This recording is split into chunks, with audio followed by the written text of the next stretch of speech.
Commissioners will now come to order. Donna, if you want to call the roll. Commissioner Dean Hazelworth. Present. Commission Chair Butch Slyer. Present. Commissioner Dustin Rock. Present. You have a quorum. Okay, thank you, Donna. Okay, we're going to be doing budgets today. Any comments, concerns before we start? I have none. Okay. Nope. Darren? Okay. We're going to start with the health and EMS budget first. Jason?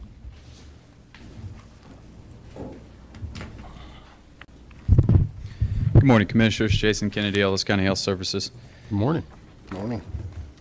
As you guys can see before you, we'll actually start with the capital budget. If we look at the EMS capital budget, as you guys are well aware, you've been doing this longer than I have, but the equipment we have is expensive. Ambulances are expensive, cots are expensive, medical equipment, just durable medical equipment is expensive. So as you go through that, really the vast majority of the purchases are replacement of ambulances, which we do on a 10-year cycle.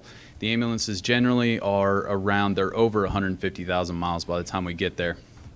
The issues we run into with ambulances is reliability and serviceability. So the last couple of years of an ambulance of ownership is significantly higher than the first 9, 8 years, so those last 2 years really do cost us a significant amount of money, and we just cannot have unserviceable and unreliable units. So we struggle with lately it's been the emission systems on the new diesel motors, stuff like that is where, they're down, and that's just not a position we want to be in. So replacing those ambulances is important, and it's something that they just get to a point where they're no longer reliable, and that really is the key for us. So that's the majority, the bulk of that. If you see at the bottom, there is a scheduled in transfer that we added this year that would be new for EMS following the sales tax. So with a few tweaks in this capital improvement budget, I actually think we would be able to get this to where we were actually financially solvent with what we currently have in here, even with all of the ambulance purchases, really for the next 5 to 7 years, which would be really important. So I haven't had time to go back and look through all that, but with some changes in the way that we replace cots and the way that we replace some of the equipment in the ambulances, I actually think we could extend that out to where we would be financially solvent for at least out to the 5-year predicted numbers. Mm-hmm. Jason, quick question on the ambulances. I know we've purchased a gasoline ambulance, correct?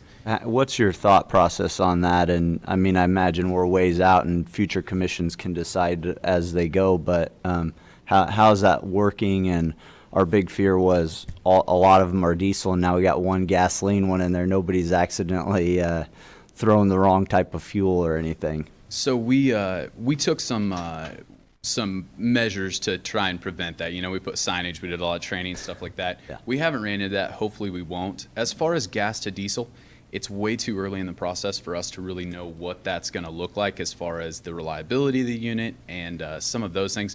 We do have some slight reduction in gas mileage, but we actually were able to make up for that difference in the initial purchase price. Okay. And hopefully we won't have the same level of maintenance cost, because it removes the DEF and all the emissions control systems that we struggle with on the diesel motor. So really the only complaint we've gotten from the guys is you can barely make it to KU, and you have to hit the first gas station after you leave KU, or you're not going any further. So and that's just the design of the trucks. They're a smaller truck, so they can't put a big tank.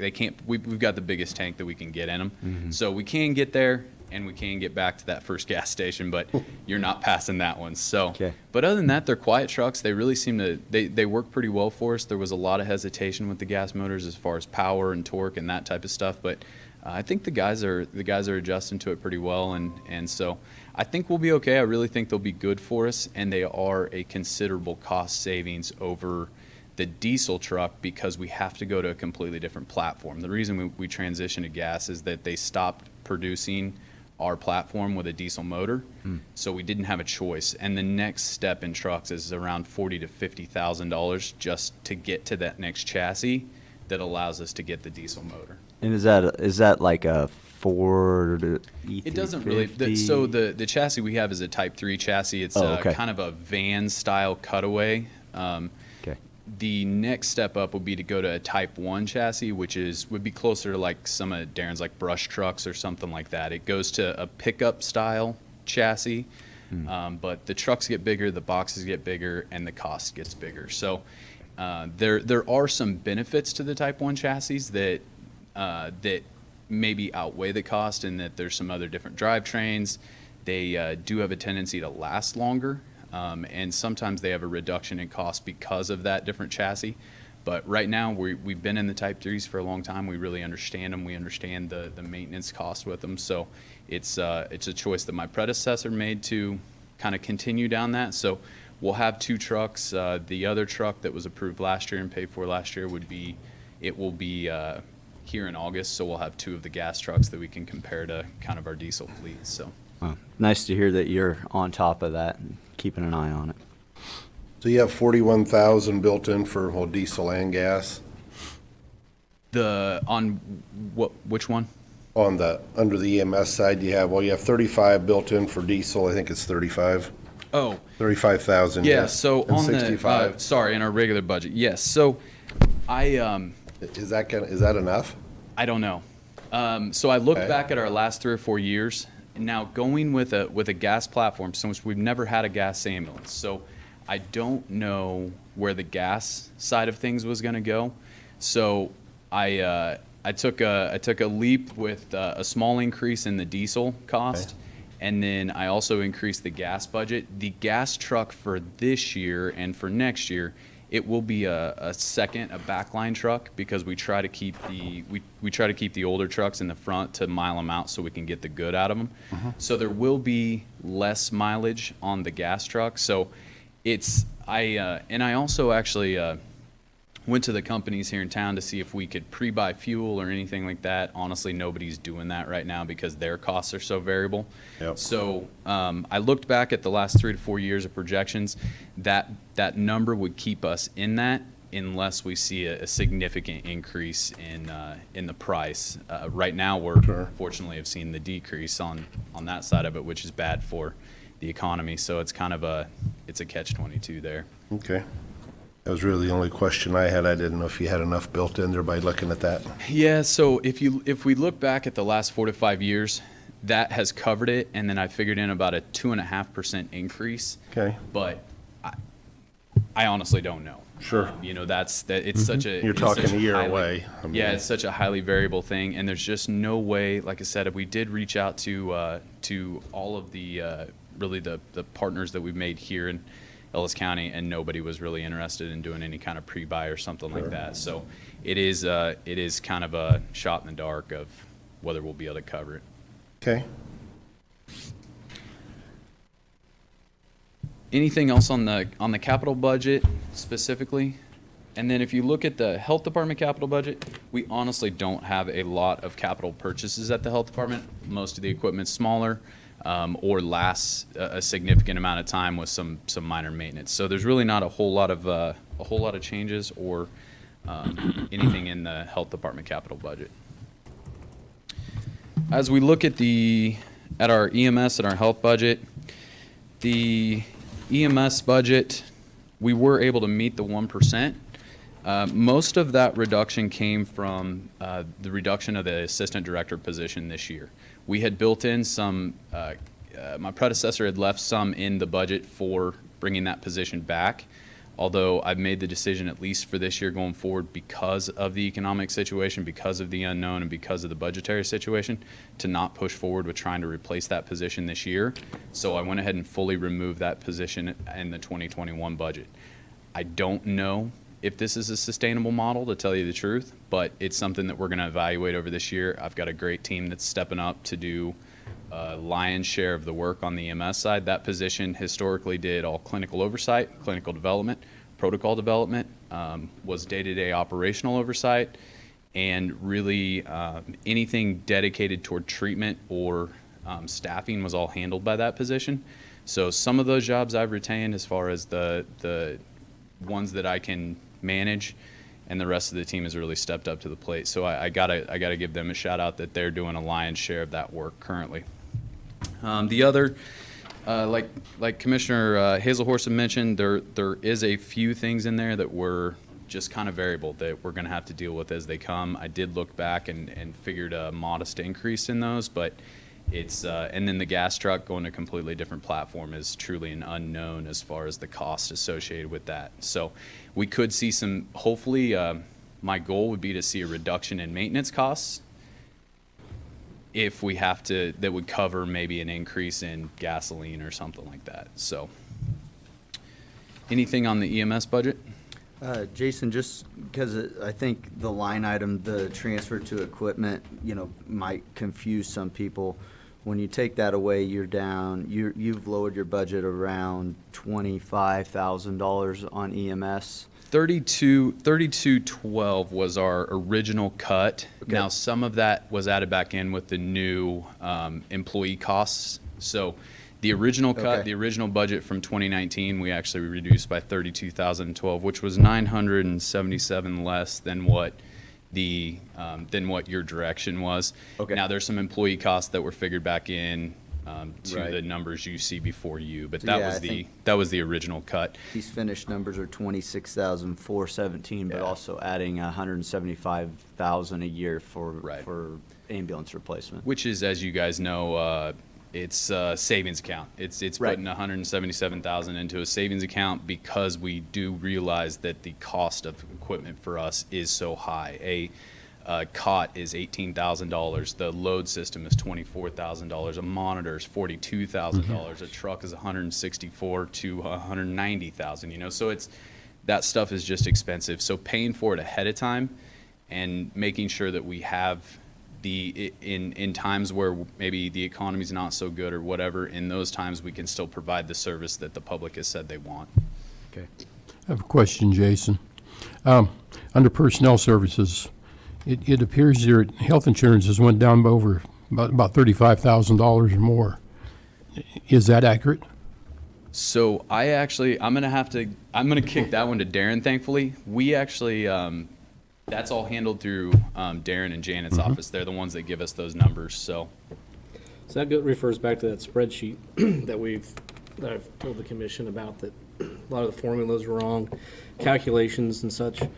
And almost every single department is going to see decreases both in salary costs for hourly rates plus their insurance and such, because getting a better capture on that spreadsheet gets a better capture on how much we're actually spending on employee costs. Okay, Health insurance always changes between one employee to the next when you have new employees. That's part of it. With the preliminary numbers that we've got from our consultant that we're working with, based on what she believes we can do with an initial presentation of trying to keep that. If you remember, we're looking at two different plans, a health insurance plan plus a medical expense reimbursement program. It keeps us cheaper than what our rates are now. And by doing that, you see some of those costs. I mean, each individual employee, it's not a lot, maybe a couple hundred to a couple thousand, depending on the policy that they choose. But that's why those rates are significantly lower on most everybody's budget, because we took those costs into account. Plus, if you remember, I've already taken those, and the commission gave the direction to reduce the employee cost by 3% more. So in everybody's budget you see today, we'll also have that into account as well. okay. And then also, while we're on that subject, Aaron, now, the personnel services, do they, even though the board has not approved the cost of living, does it include one? So, to be honest, when the commission talked about pay adjustments a couple weeks ago, I had actually thought that the commission would approve it. But taking that into account, I built those into everybody's budgets for 2021. So this would actually include the pay raises that are still on the table for Okay. next year. So they're Okay. all built in. So they're all built in So they're all now, built in, that so we won't be wouldn't. another increase in the future. If we do approve it, we don't have to worry about increasing the budgets. Correct. And if we don't improve it, it will only lessen it.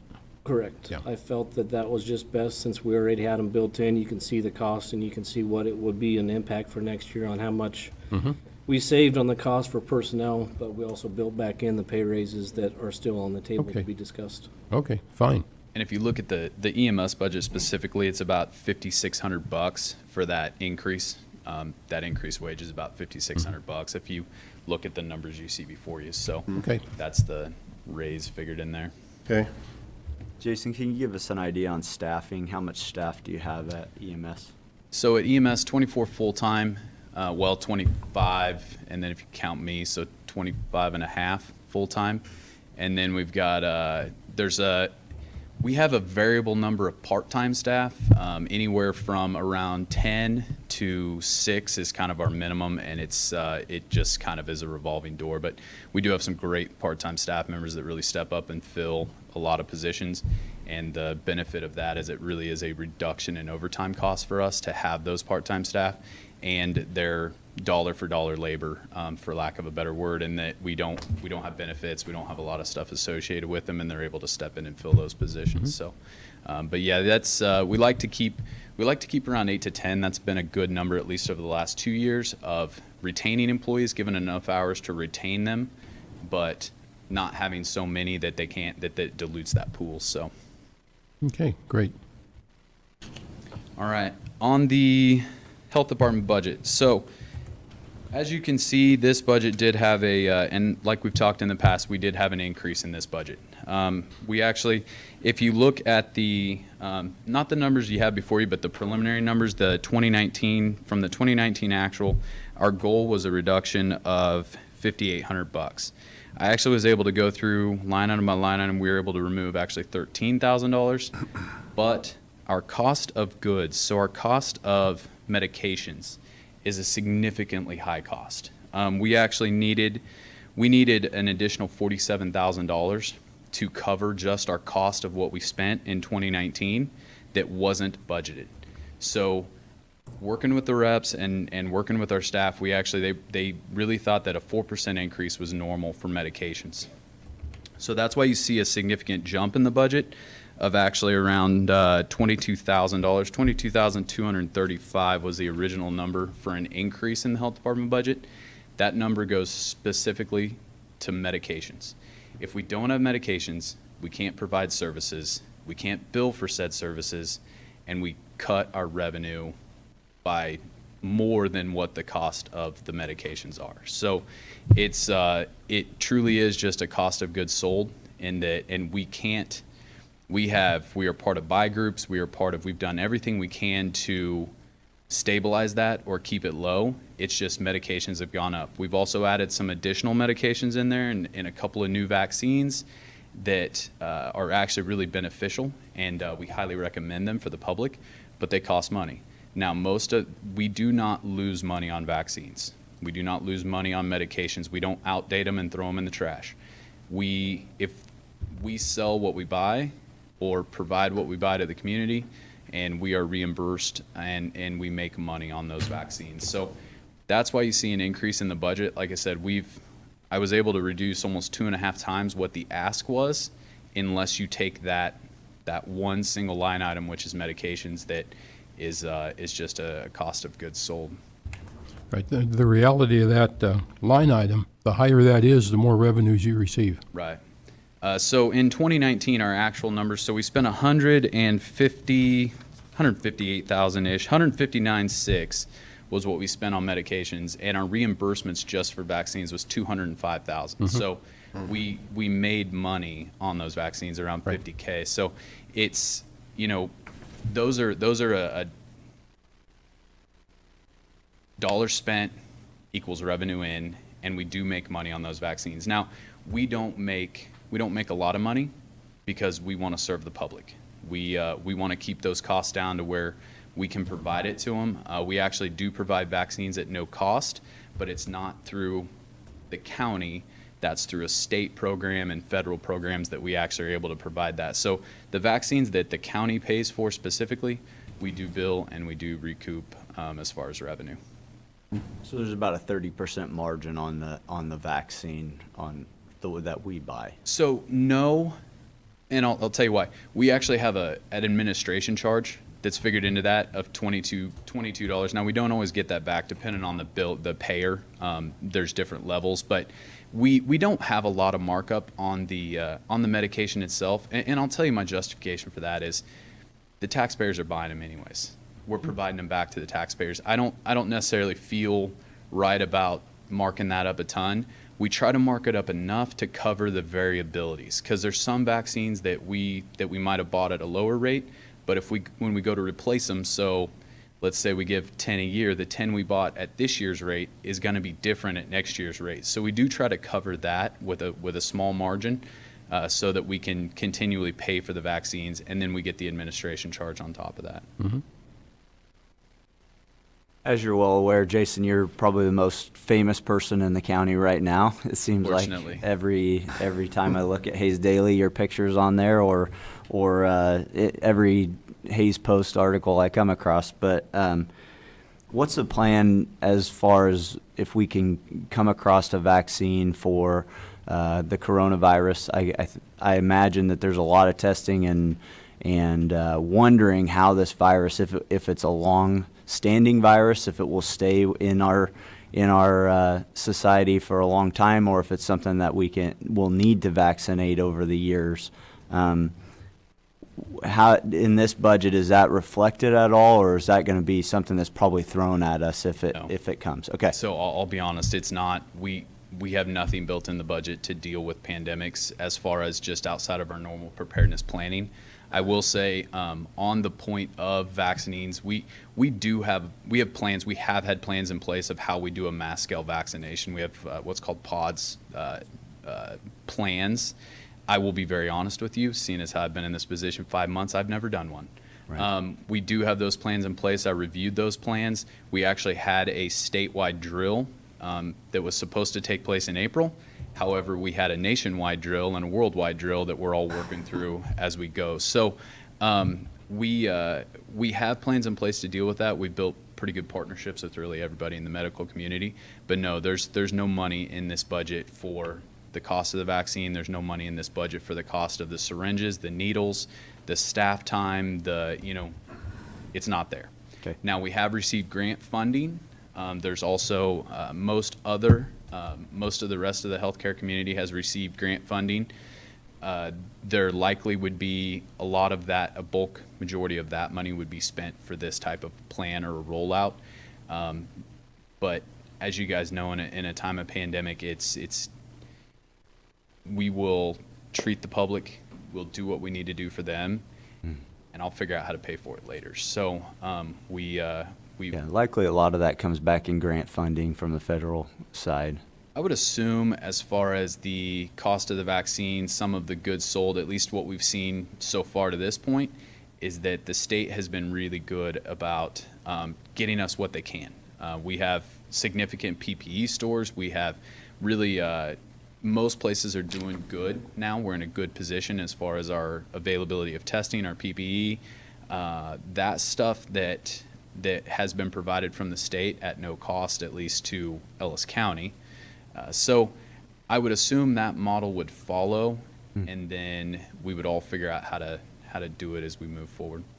I think from my perspective as a commissioner, I just want to make sure that funding is available from whatever is needed from our commission in these situations, and that's my only reasoning for the question. If there's any way we can make us better in Ellis County at getting these type of vaccinations out, we'd like to do that for those that want them. Yeah. I do recall when we had the H1N1 pandemic, that vaccine was provided at no cost. Okay. And the other expenses were paid for by grant. Yeah. So. And we've actually, we are currently right now, we are shopping and checking on availability of all of the stuff that we would need to give the vaccine without the vaccine. Obviously, the vaccine doesn't exist, but I want to utilize some of our grant funding and see if we can reach out to some of the partners that also receive grant funding to start purchasing that equipment now. Even if we might get it from the state, I would rather have it ahead of time at least. My goal right now is to be able to have enough supplies available for the over 65 population, because that is the significant mortality risk population, or the significant increase in mortality. So if we had enough supplies on hand to at least vaccinate that population ahead of time, and then we could utilize state resources or whatever at the time. So Sure. So I think, bottom line, and we see the healthcare sales tax transfer of that 268, but otherwise it basically balances out. The cost of us having a health care clinic that we have is around that $268,000 in a year. right. And So- the 2019 numbers actually were, significantly different. We did have a $140,000 grant that we got through WIC to Right. help pay for the building. That's, it would be unrealistic to think that we would get that Sure. again. But yeah, so around that $250,000 mark. Now, the projected fees for health services is, I did a modest increase in that, because I looked back basically at the last 4 to 5 years, and I projected about a 5% gain in fees for health services, because that's what we had in the first 3 to 4 years. However, that was prior to adding in nurse practitioner services, adding in some of the additional vaccines, all that kind of stuff that we've added in. So that's been pretty new in the process, as well as adding in the preparedness grant and some of those things. So I didn't have great predictive modeling for what that looks like. So I added in a modest gain. There could be a significant increase in that, but also the pandemic keeping people away from healthcare and keeping people out of our office for the last 2 months. I don't know what that looks like either. So hopefully as we move forward here and we get a few more quarters under our belt, we'll have a little better idea of what absolutely. fees look like.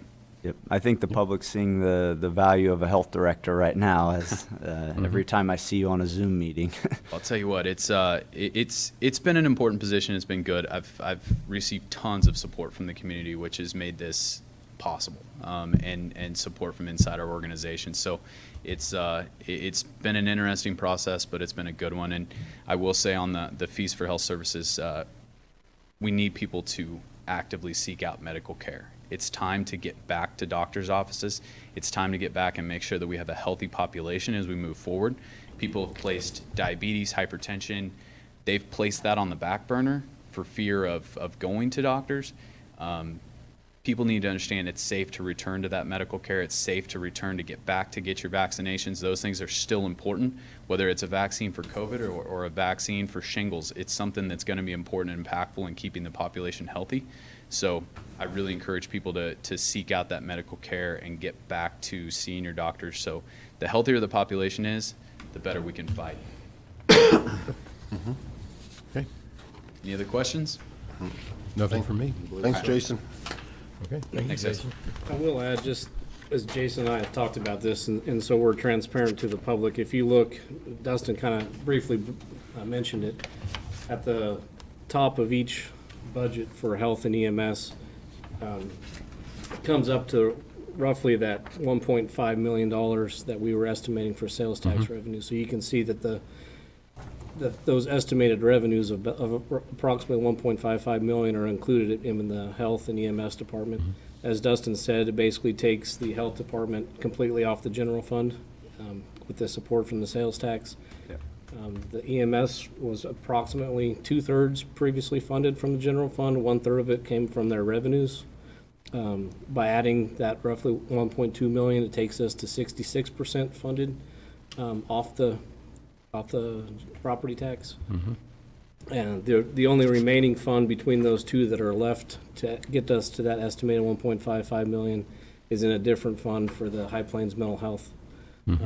When we get their estimated increase for their next year's budget.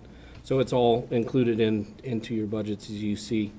And in speaking with the Department of Revenue, their estimates, we were previously using $1.55 million for what we'd get for that quarter cent. Their estimates are showing us about 1.7. So that was prior or pre-pandemic.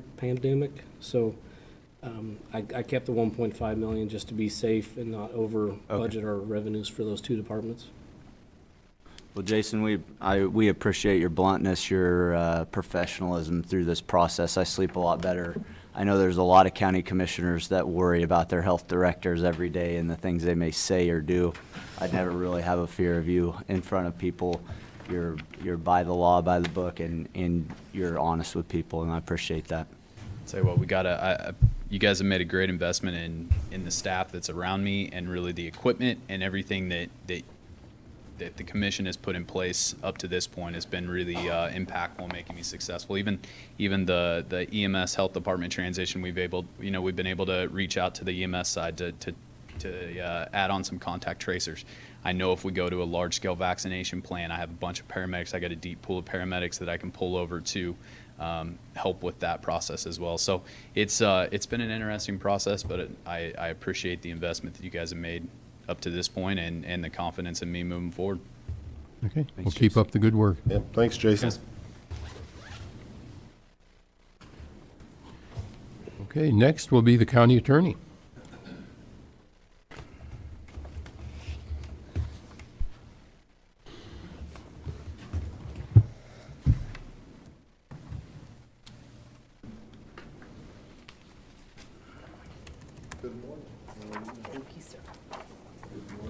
Thank you. Good morning, Mr. Grace. I'm good. Sir. Thank you.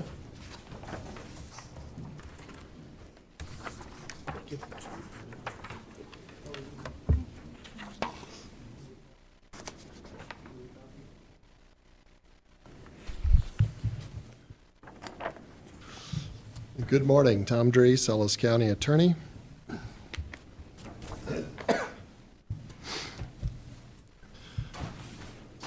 Jason got to present his first budget. This is my 25th budget.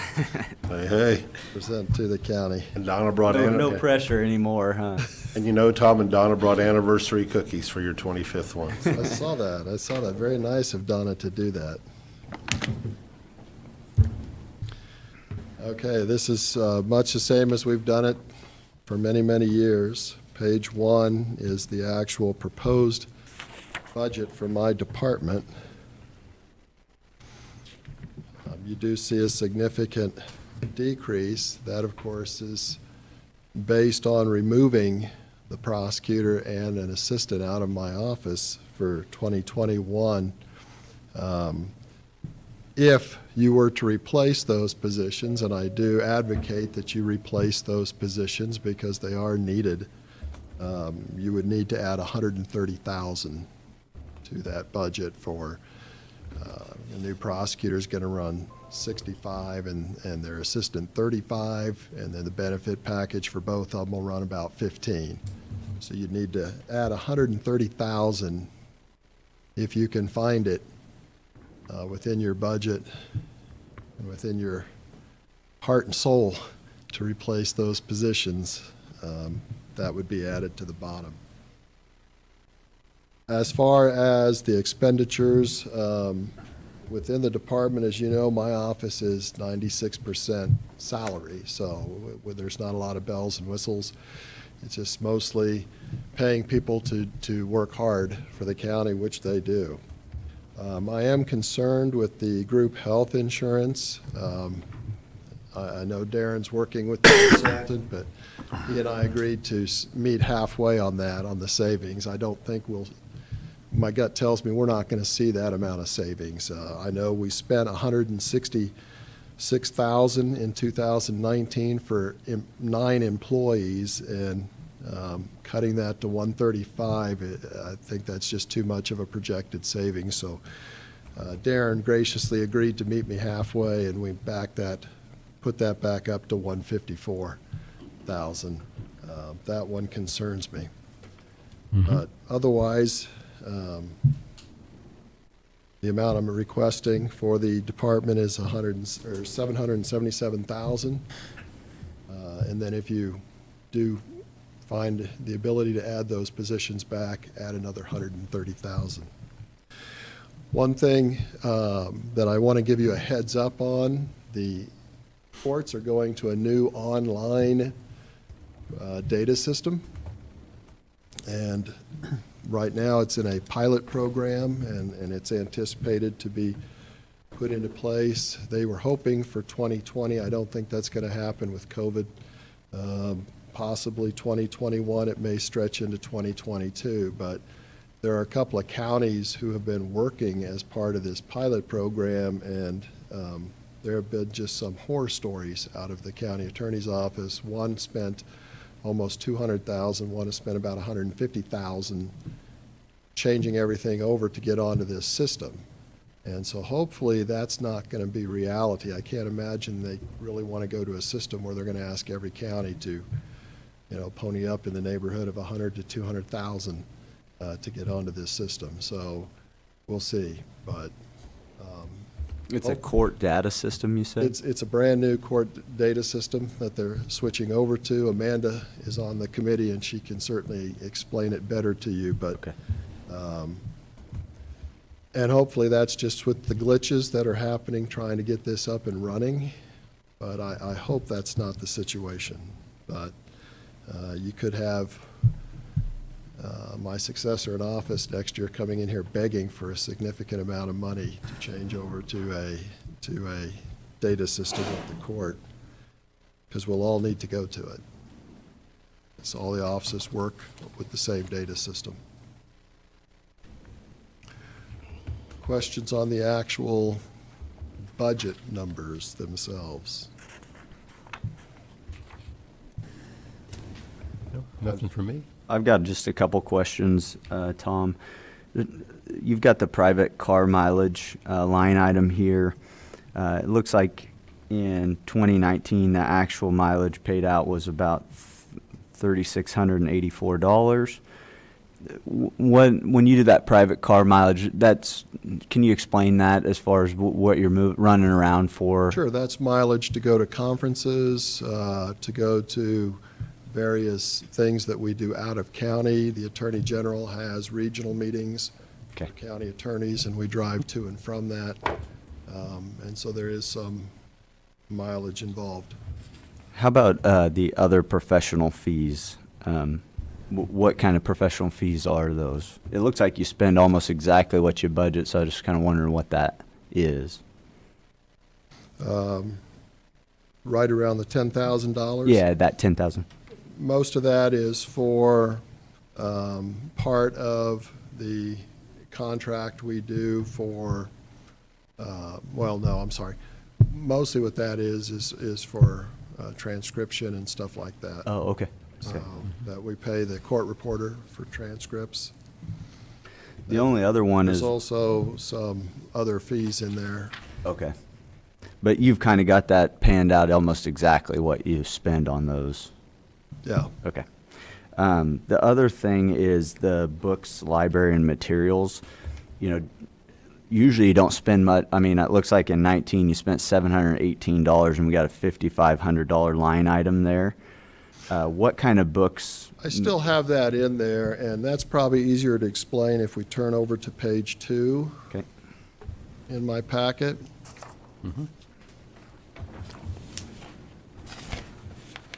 As you know, the county attorney's office also has a trust account that generates some fees through diversions, bad check fees, forfeiture money.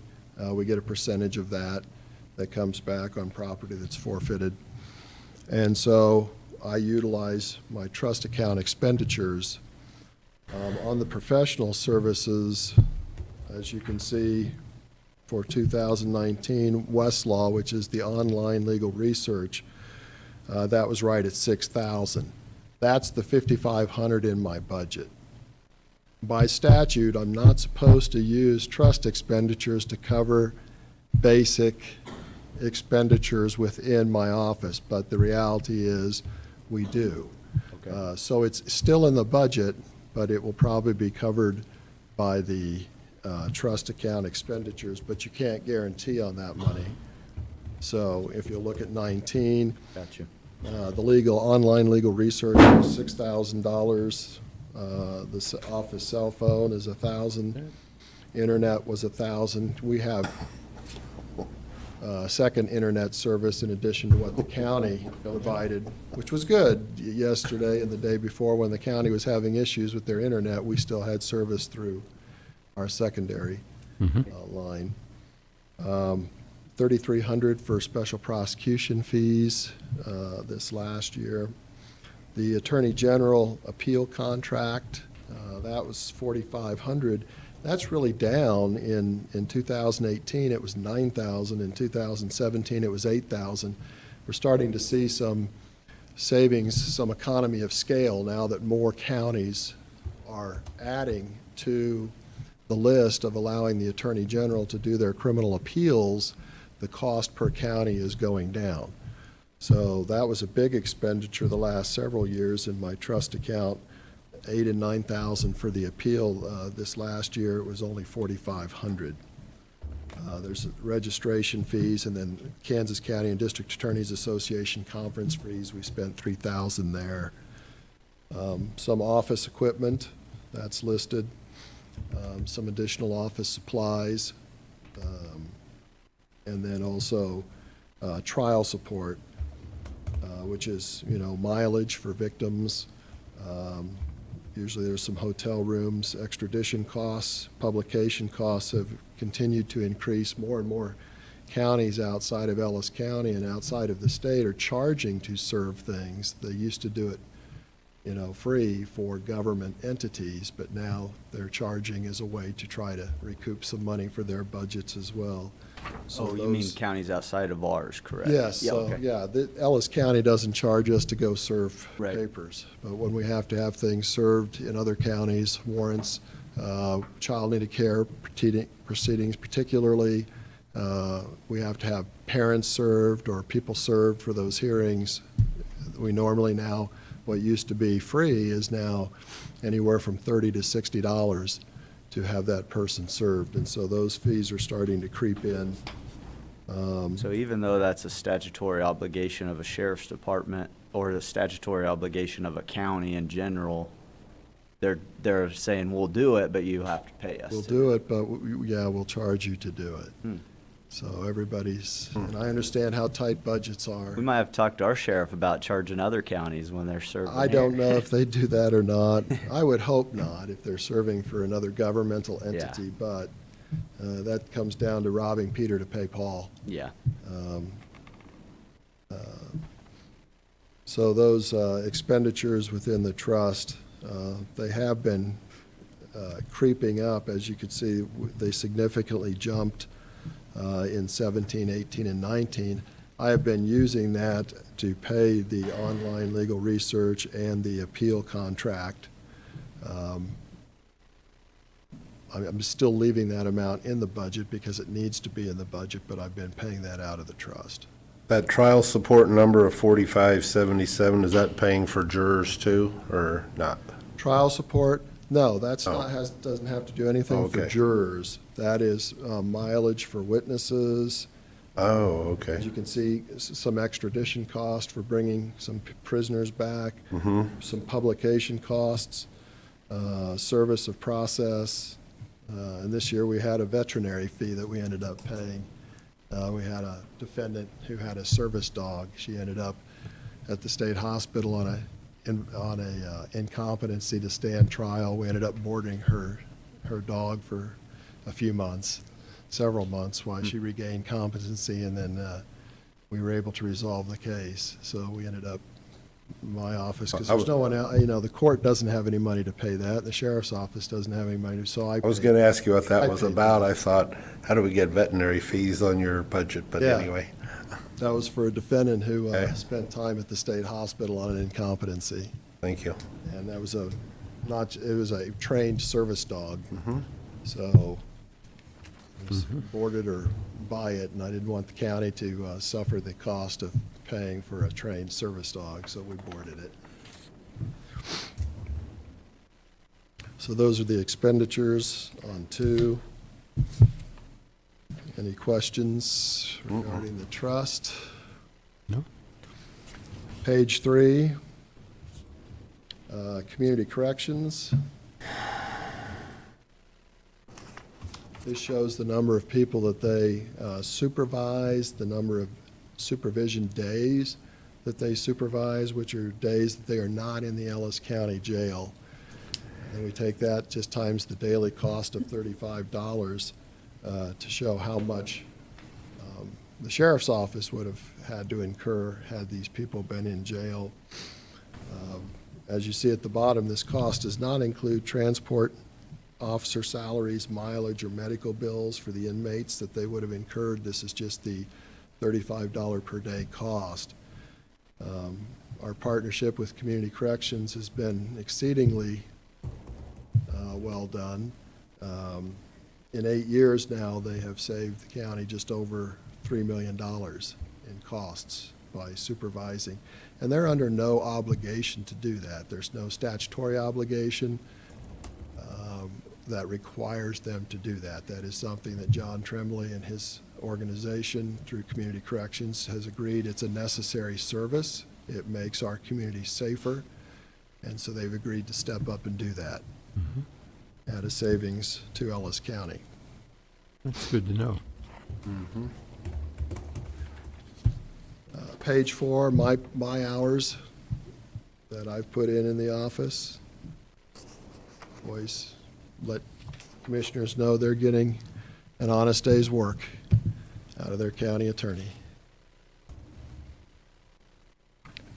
On page 6, we get into the numbers concerning our prosecution.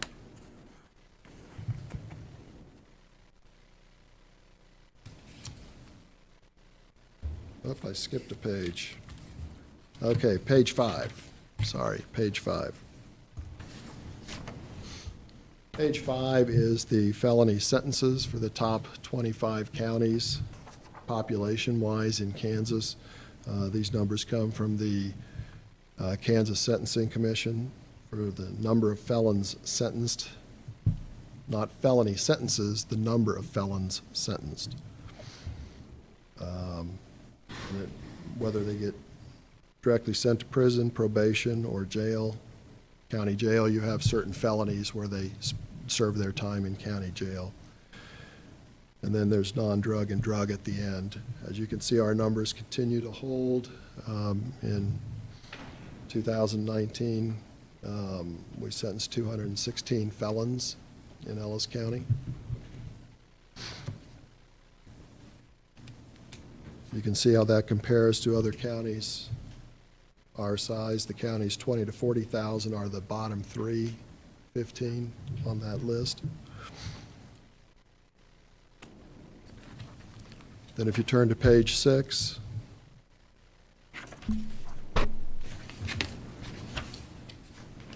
six, 7, and 8 is all information that comes from the Office of Judicial Administration on their case tracking.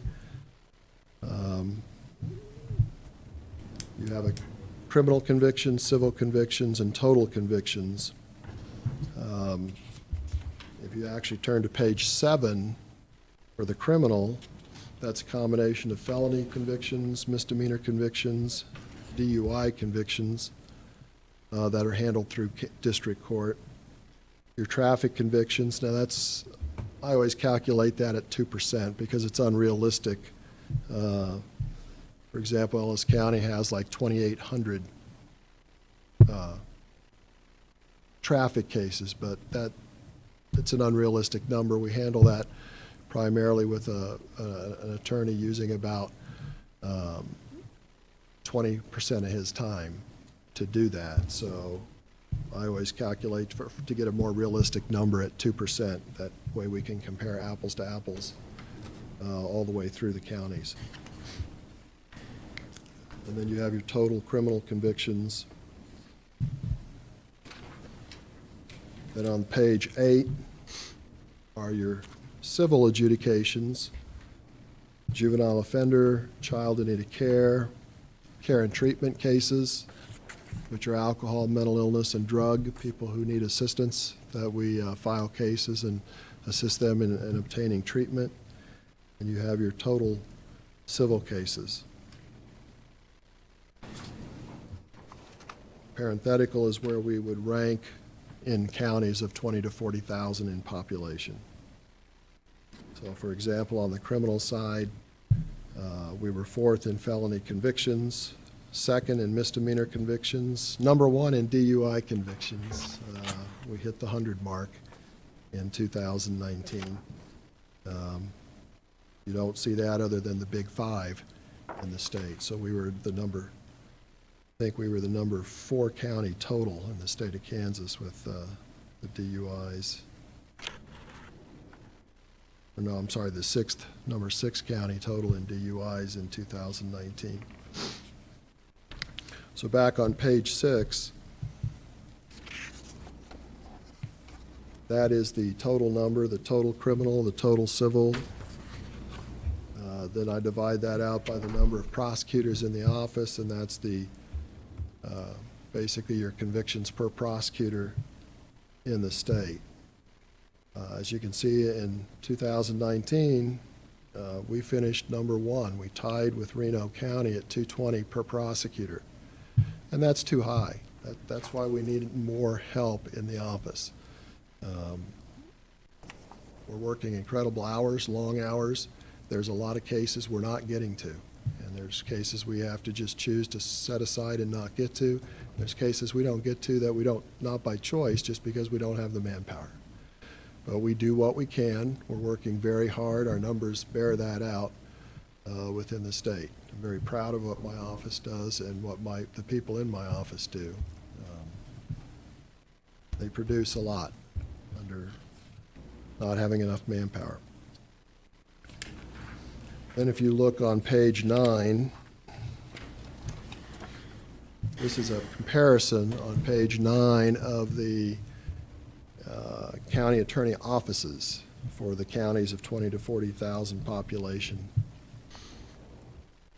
So the total number of convictions, both criminal and civil, the per prosecutor, the number of prosecutors, the number of support staff, and then your total of staff, prosecutors and support staff.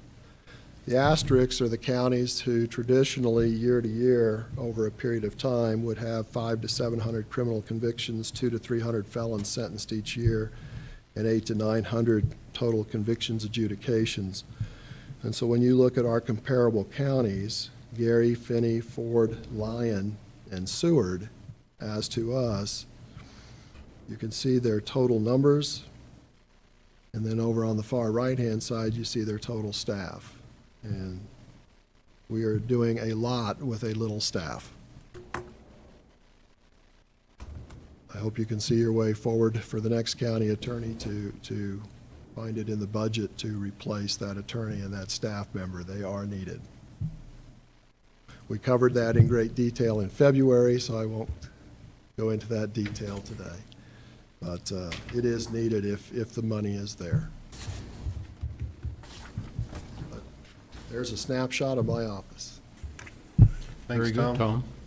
Thank you. Questions, Questions, gentlemen? I don't have any. I think you covered it well. comments, concerns? Covered it very well, Tom. Okay. Thank you all for your support. It's greatly appreciated. Thank you, Tom. So the commission is aware, because of your request last month, the additional $143,000 for that that attorney and paralegal is in Department 97. So there is funding there that if that next county attorney would like to add that position and the commission would approve it, the money could be transferred.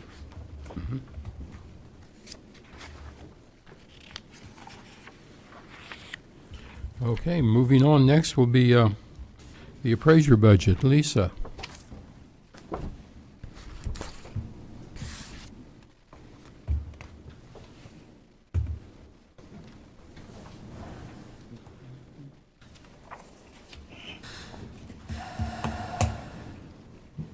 Good morning. Lisa Reed, County Appraiser. All right. So, a few things I want to make a comment about the appraiser's budget. On the personnel costs, after the administrator did his magic with the health insurance costs and all the pay adjustments or whatever, our original number did decrease by $6,688. But I did use that somewhere else. So we're still within the required 1% that the commission asked that we reduce our budget. Mhm. So I have done that.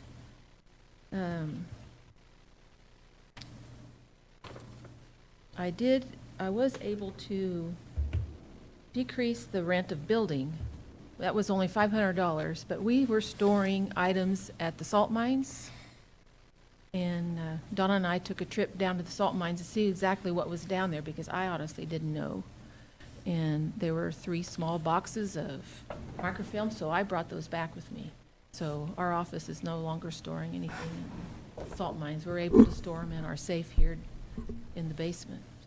Just a little thing that was interesting. Service agreements. I had to increase that this year by a significant amount. When the treasurer's office had a different agreement with, had service agreement with the postage machine, they decided to allocate those costs differently than what had been done in the past. Previously, the 4 offices, the treasurer, the appraiser, the clerk election officer, and register of deeds, they shared those costs each a fourth. With the new agreement, with the new postage machine, they opted to change that. And so our office is paying 2.5 times more than what we did previously, because we have large mailings every year. We have several large mailings every year. So they're charging us more. Other offices are being charged less. So I had to increase that budget because of that. As an example, in 18, our postage rental was $1,061. And so far, just for this year, we've already been charged almost $2,500. Wow. So that one, I felt like I really didn't have a choice to. I had to increase that.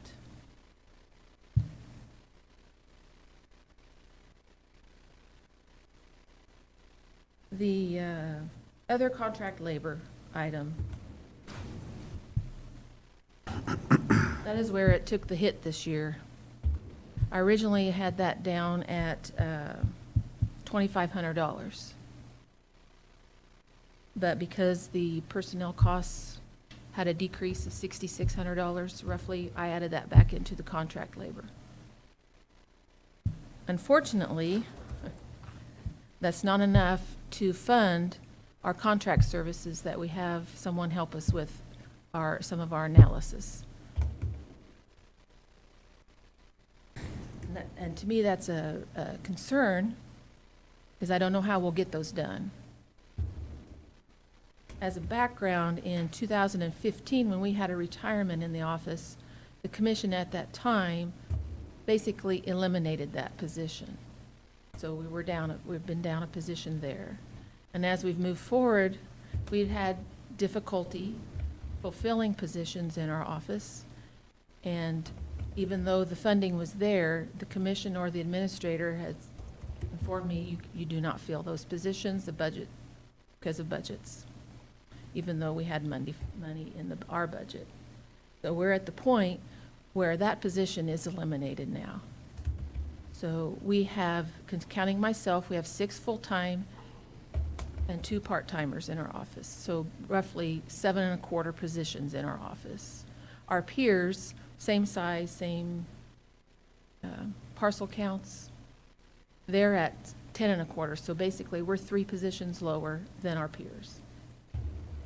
And as you know, this last year, just about every phase that we've had to come to, we've had to ask for extensions from the state.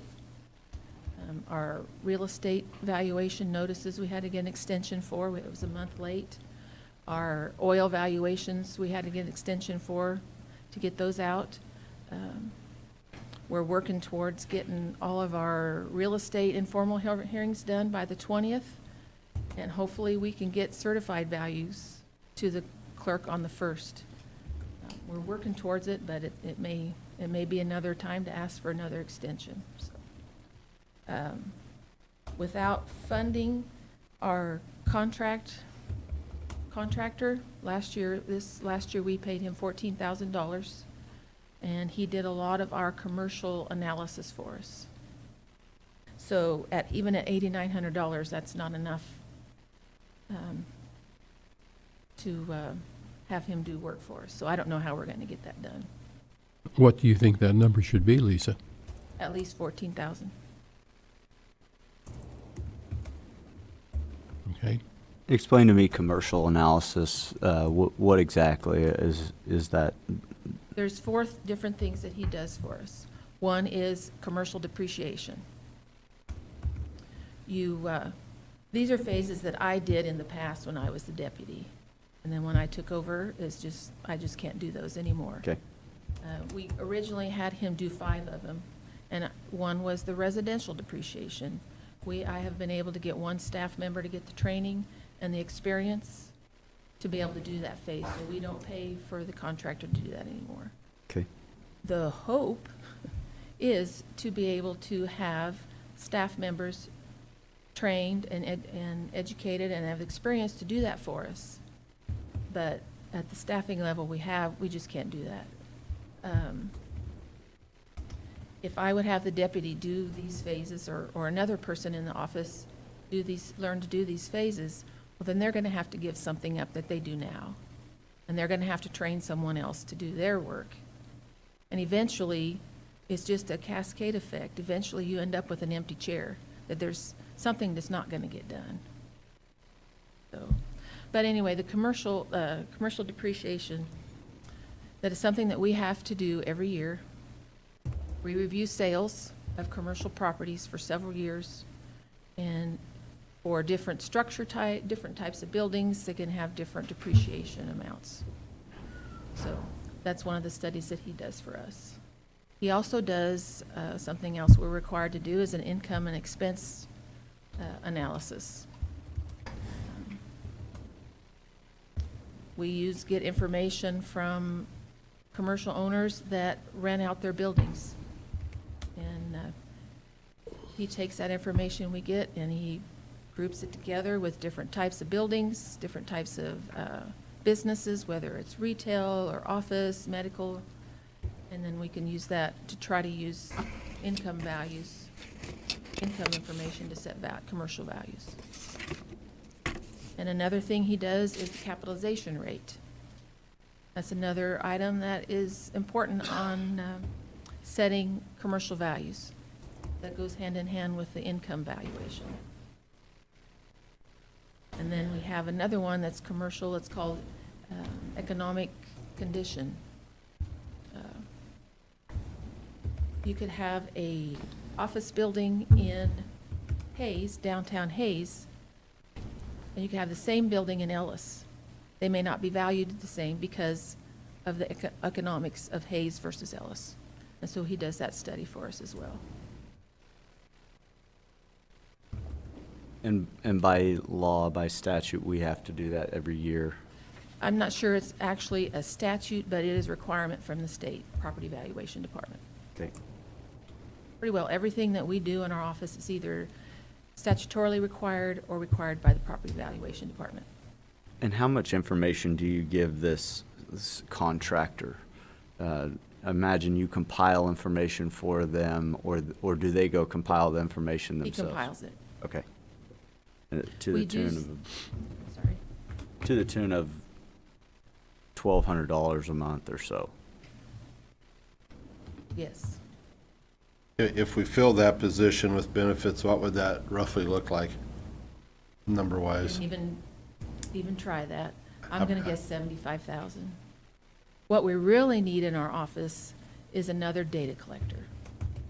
We need someone that can help us out in the field.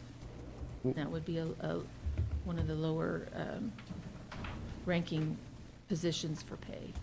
Would Lisa, that what's be- the company we pay to do that analysis for us? It's an individual that is a former county appraiser. Okay. It's not a company per se. So if we fill that lower position, what would that look like dollar-wise approximately? I'm guessing around 75 with all the benefits. Even on the 75. lower position? Okay. I don't have my little spreadsheet with Well, me. that's fine.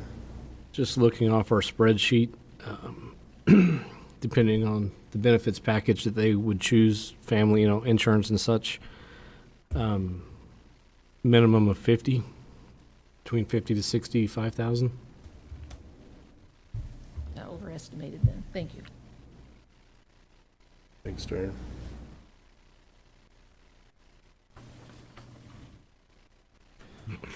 Lisa, what's the potential that this former appraiser decides not to do this?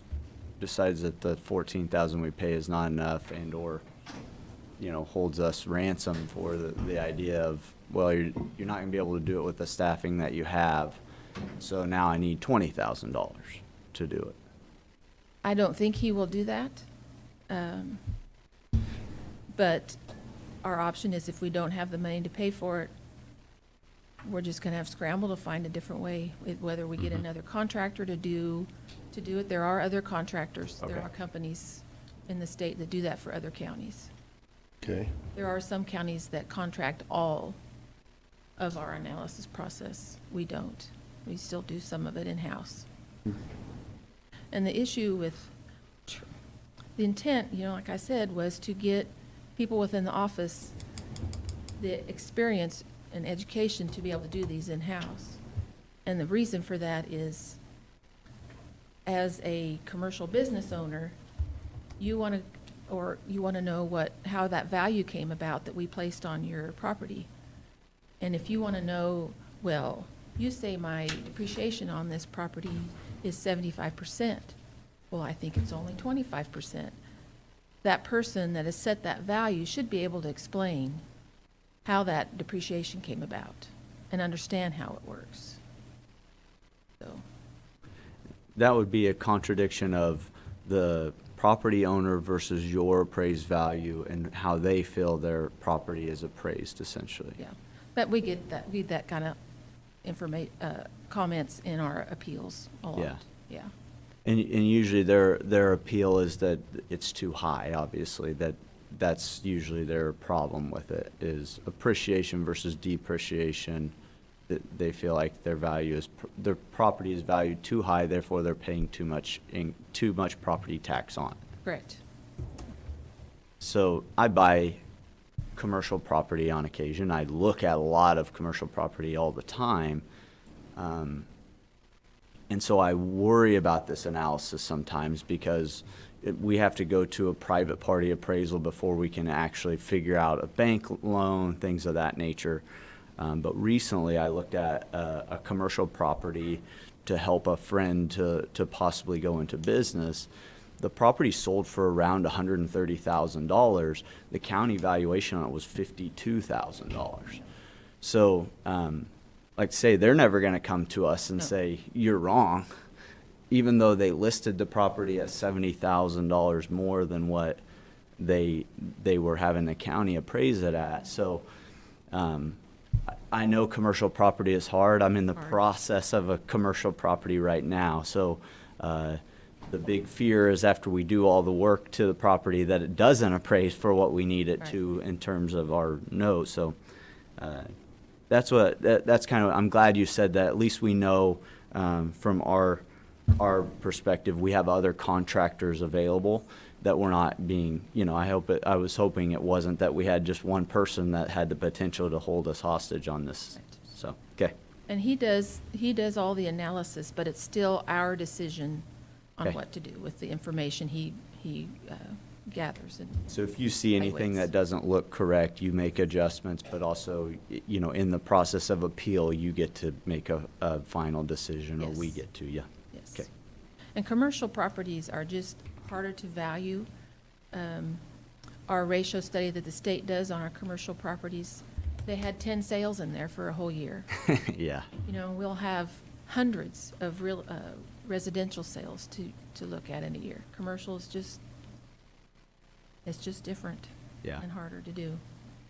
There's less of it, and Yes. a lot of the purchases on commercial property are based on the income they can create with the Correct. property, not necessarily what the rest of the market it has decided it's Correct. worth, which Yeah.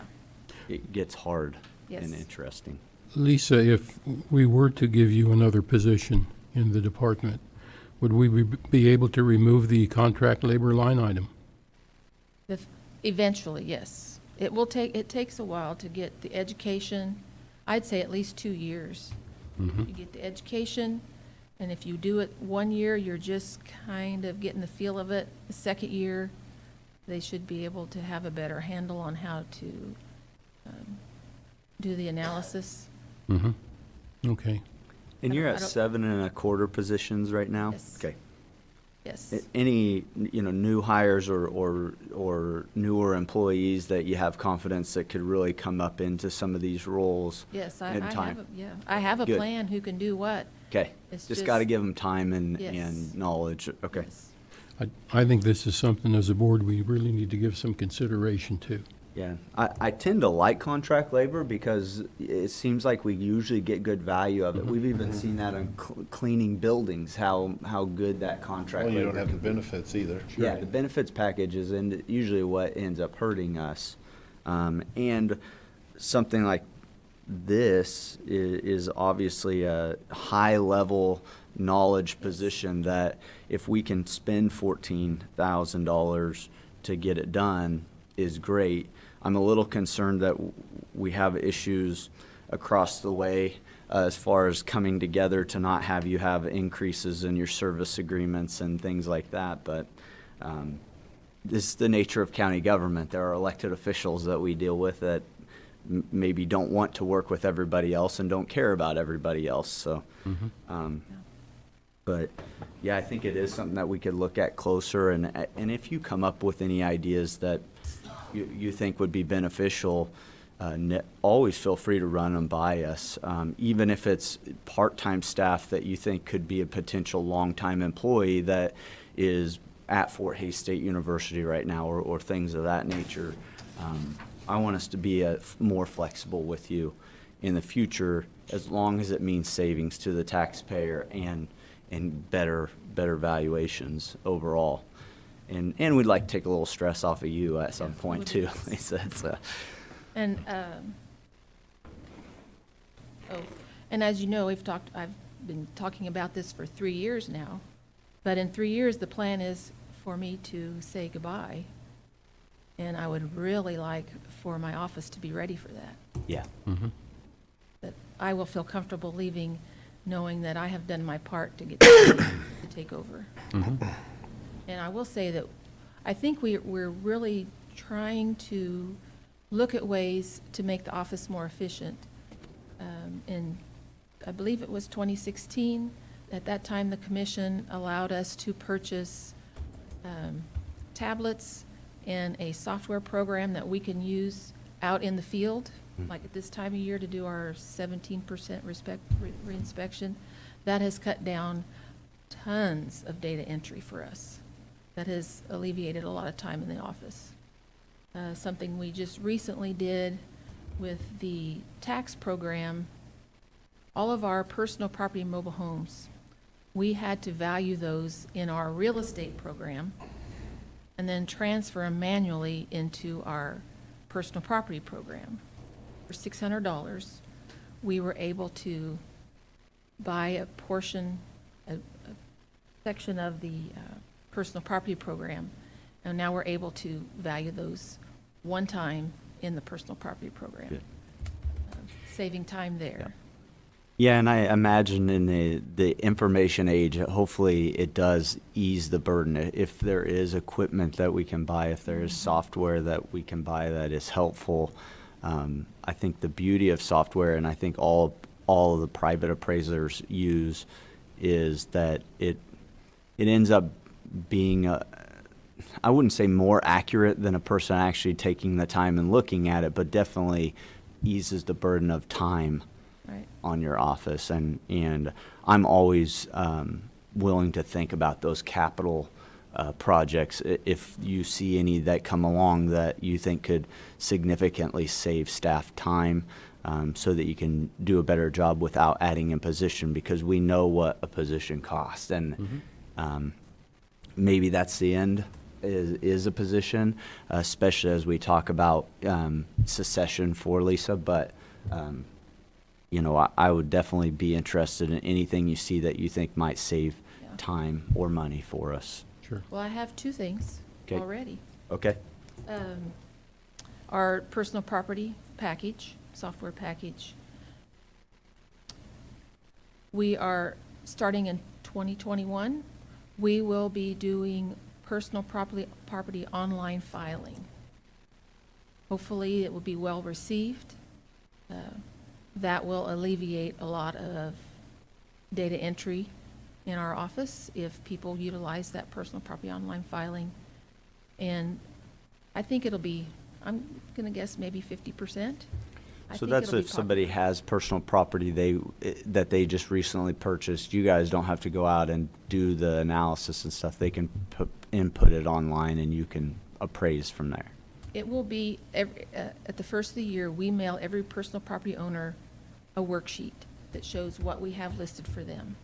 Right. They are to review that. They still have it. They say, yes, I own it. They sign it, date it, return it to us. If they don't have, make changes or whatever. Instead of doing that, we won't mail those out. We'll mail out a little postcard that says, it's time to file. It's online. Here's your code that you need to use. They go online. They check off whatever they have or remove what they don't have anymore, electronically sign it, and it shoots to us electronically. That's great. I know. That I would think it'll be save a us. lot of time saving of input, okay? And the other thing that hopefully will be coming next year, some of us oil and gas counties that use the same software program are working with the software vendor for oil and gas online filing. And if that happens and goes over well, that will be an even larger time saver than the personal property online filing. Because we get those 1,500 oil renditions, and we have to manually enter everything that the operator gives us. And if And- they can enter that for us Yeah, the and bookkeeper. file it yeah. electronically. So I have put that purchase in my capital improvement Perfect. for end of this year, first of next year, hoping that that'll save us some time too. I'd imagine for the largest oil producing county in Kansas, that would be great if we could have them do the work for us that they're already doing anyway. Yes. So,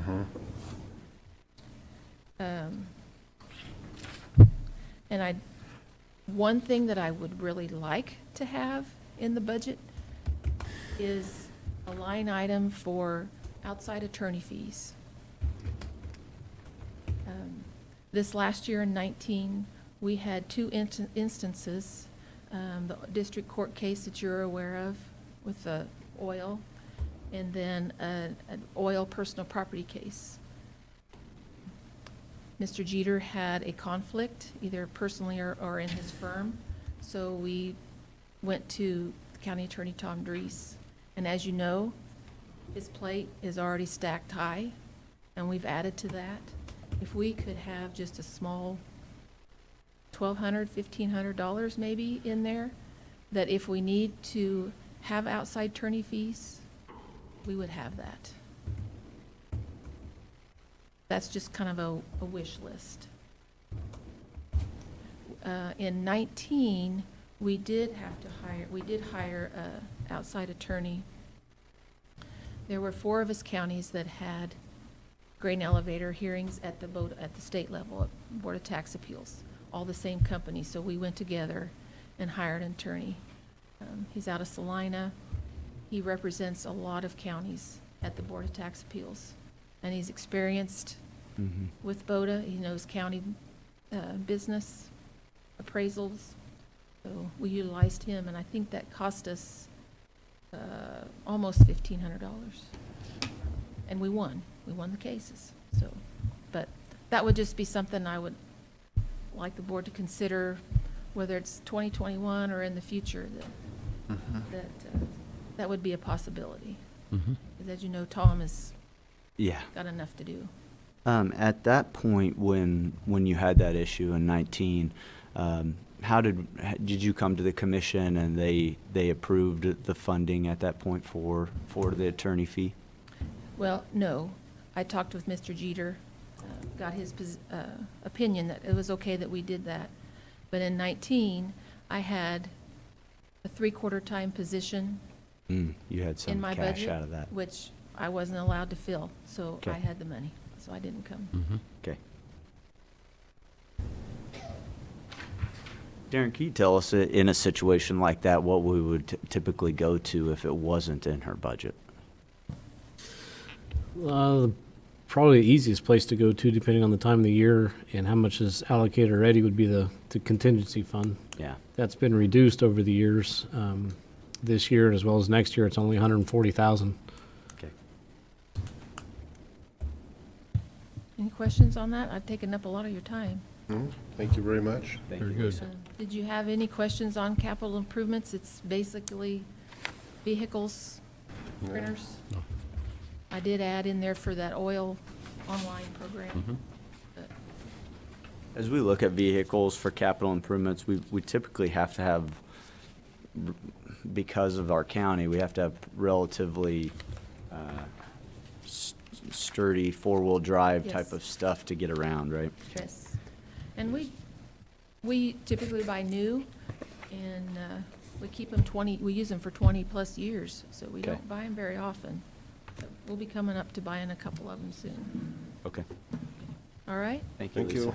Thank you, Lisa.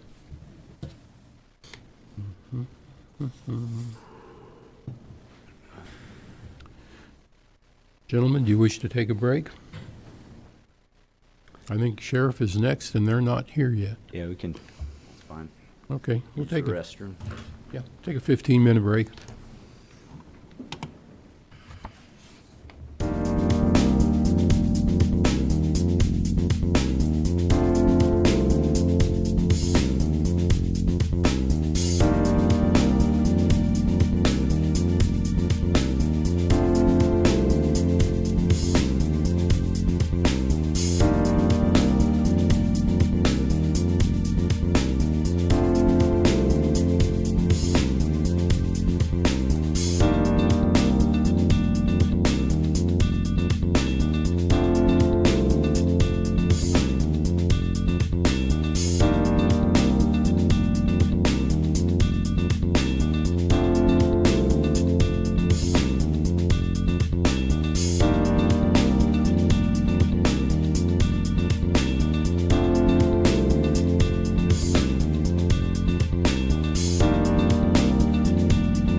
Yeah, number 10.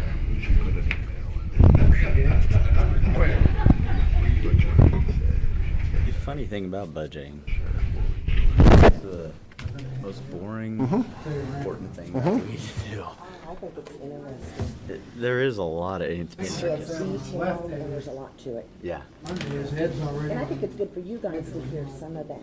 Well, yeah, at least we're getting a better scope of what we're spending. Good money morning, on, Bill. What the taxpayers are spending money on. Okay, the budget meeting will again resume.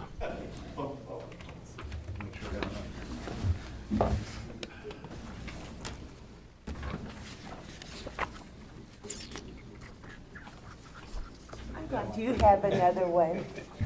Thank you. What number is he, do you know? Number 10. 10. Well, yeah, I guess if I flip back to the front, I'd know that, wouldn't I? There we go.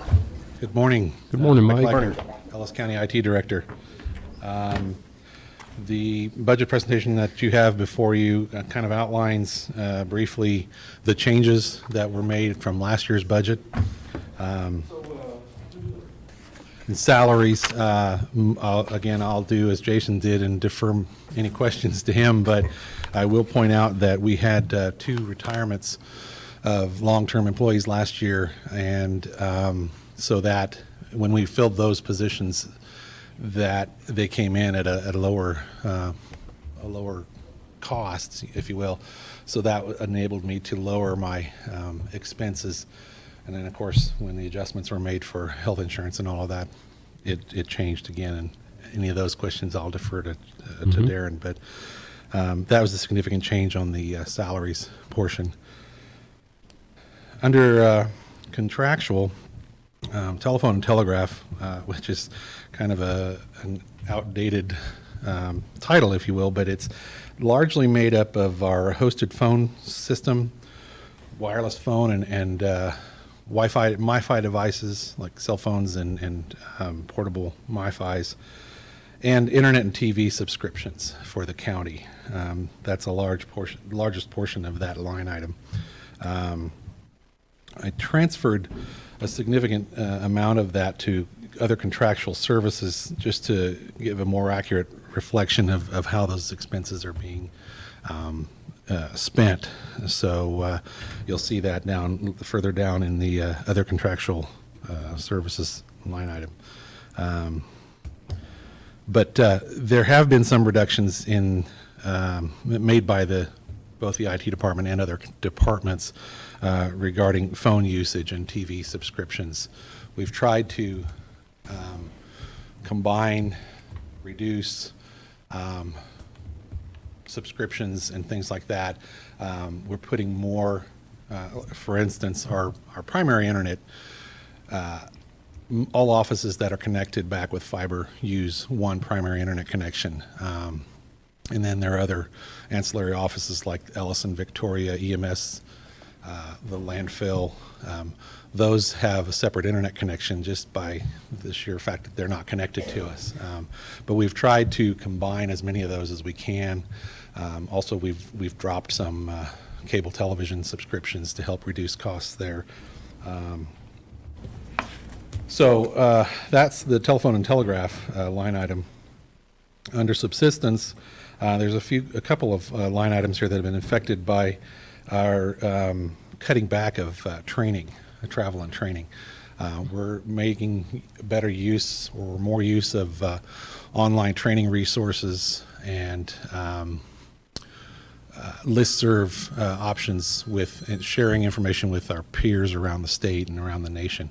So we're trying not to travel, certainly out of state, but also even in state. There are not a lot of training options in state except in Kansas City and Wichita, but we're paring back on that. It's not something I like to do, but we can find the resources online, so it's been something we can cut back on. Other contract labor. This is not a large line item, but we occasionally spend money to outside agencies to do things such as cabling projects. We'll hire local contractors to do large cabling projects. We don't have any scheduled. All of our building projects are pretty well done. We're not doing much as far as infrastructure changes. So any small cabling projects we do in-house, so we were able to cut that line item back. Registration and fees, this item is, the largest item in this line item is our backup software solution subscription that we pay for annually. But it also includes registration fees for training, which I mentioned we're trying to cut back on. So we utilize a couple of the online training resources we have are either free or shared with other agencies. So we were able to cut back on registration fees as well. Subscriptions. This line item is for monthly and annual online and software subscriptions. That's all of our software licenses, annual maintenance agreements. I shouldn't say all, most of our subscriptions there. We did drop one subscription to a monitoring solution that we monitor all of our server closets for temperature and flood and humidity and things like that. We went to a different device that we can manage in-house, so we don't have to have an online subscription for that. We're progressing through all the devices, and by the end of the year, we will have all of those done in-house. So there was a small reduction there. On the back page, you've got other contractual services. This line item includes the three biggest items on there are our Office 365 annual subscription, which is our email solution and our Office suite of products, Microsoft Word, Excel, Access. And that is a countywide solution. So all users use the email, the Outlook, and the Office suite of products. So that's a large portion of that line item. Our website annual maintenance is in this line item, and our GIS specialist salaries expense items are in this line item. So I had to make an adjustment. He's paid twice a year, and one of them came out of another line item, and so I got them both into this line item. So there was a change there. But under commodities, gasoline, we're spending less on fuel because we're traveling less, hopefully. So that's pretty straightforward. Office supplies is an interesting line item, and I get questions about this one about every year. For me, office supply, I spend about $10 a year on actual office supplies, if even, for paper clips and things like that. We are largely a non-paper department. But I pay for all of the printing consumable items out of that line item. So ink, toner, maintenance kits for printers, all of the printer resource consumable items come out of this line item. We've been working for several years to try and reduce printing costs at the county. And I know the other departments, a lot of the staff are getting tired of hearing me talk about it. But they've been doing a really good job of reducing their printing costs, being cognizant of what they're printing and how many pages they're printing. And this report I gave you is an example I printed on the back side. A lot of people don't think about it. If you just print duplex, if your printer will print duplex, which most of them do, you save a piece of paper for every 2 pages that you print. The other example is, if you'll notice, our printer in IT is in need of a maintenance kit. You're getting a little red pink stripe down the side here. We haven't replaced that maintenance kit for about 3 months, and until it keeps printing, I'm not going to change it because I don't think you guys mind if there's a little pink line on the side. But these are the types of concepts that we're trying to instill in our users to reduce printing costs. Some things, obviously, if they're for publication, we want to have them look professional. But again, if we're presenting to you, I'm sure you guys don't care if it's faint, or as long as it's legible, I'm sure you don't care. So we're able to make some reductions there to try and save on costs. So that is a quick and brief synopsis of the changes to my budget. I would be glad to take any questions you have. Gentlemen, have any questions for Mike? Mike, what is Mifi? Mifi is a portable internet Wi-Fi device. So if you're, the sheriff's office uses these. If they're out in the field and they need an internet connection, they have a cellular device that provides them internet. There's a monthly subscription for that. The device is usually no cost for the device, but the monthly subscription. So we have several of those devices throughout the county. What's the level of internet access that we offer? What kind of bandwidth do we offer? The primary internet connection that we have is 100 meg symmetrical, so it's 100 meg up and 100 meg down. Okay. And again, that is the internet for most of the core offices. We've actually even, like the landfill, we have a secure connection between the landfill and this building to our server room. All of their internet does go through that as well, and like they're browsing in that, so that it can go through our firewall and kind of monitor and control what's being surfed there. They have their own internet connection, but all they're using that for is the secure connection back to ours. Those are, they're like, I think I just looked at the landfill and theirs was 15 meg symmetric, I think it's 20 meg symmetric. That's the, might be the lowest one Nextech offers right now. But again, the 100 meg connection that for the primary connection, that is also used for our backup every night to our offsite. So it gets used pretty heavily there. And it gets the backup done in plenty of time. Yes. In fact, we just, at the beginning of the year, we went from 50 meg to 100 meg symmetric. So Okay. We also are in the process of bringing the district court in line onto our internet connection because theirs wasn't sufficiently supporting all of their needs, especially now with all the Zoom hearings and things like that. So we're bringing them into the fold. We brought the county attorney online with us.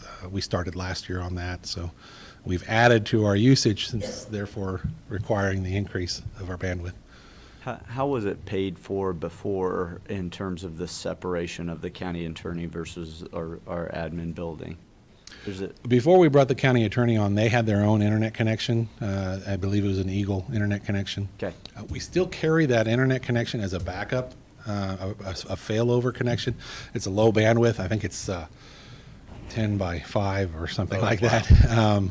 But we utilize that as, again, a failover in case our primary goes down. It's also utilized for like our Wi-Fi, the guest Wi-Fi goes out through that one to keep the load off of our, if we get somebody in a corner streaming a video, it's not taking our primary bandwidth. So we shunt that through the secondary.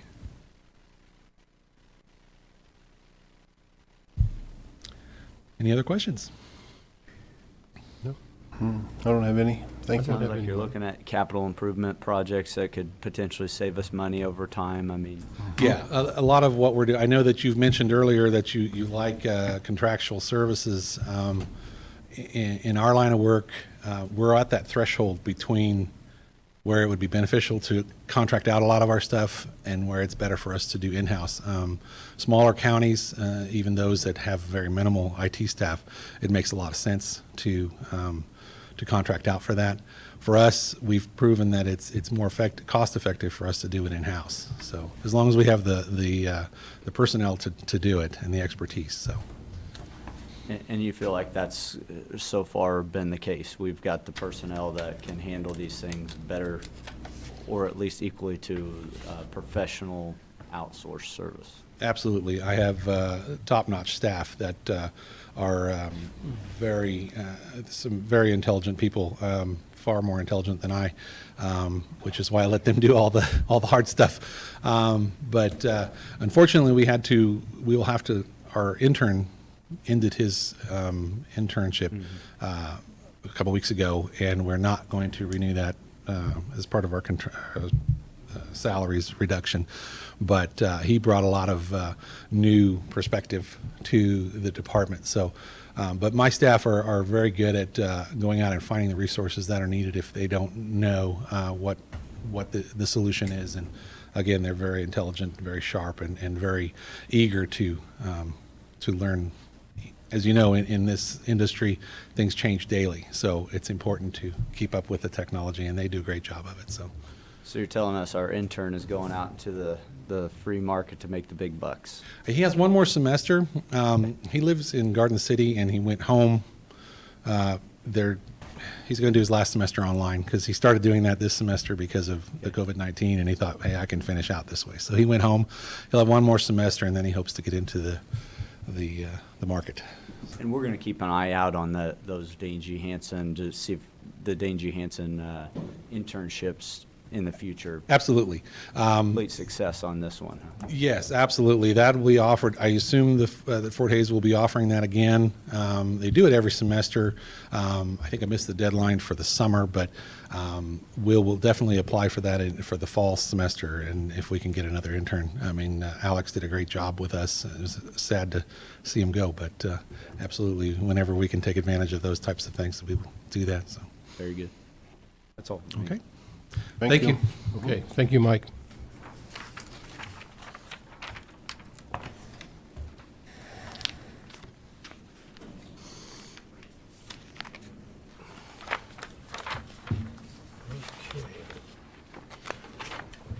It's like the sheriff showed up. Here, yes. We went ahead of you. Number 13.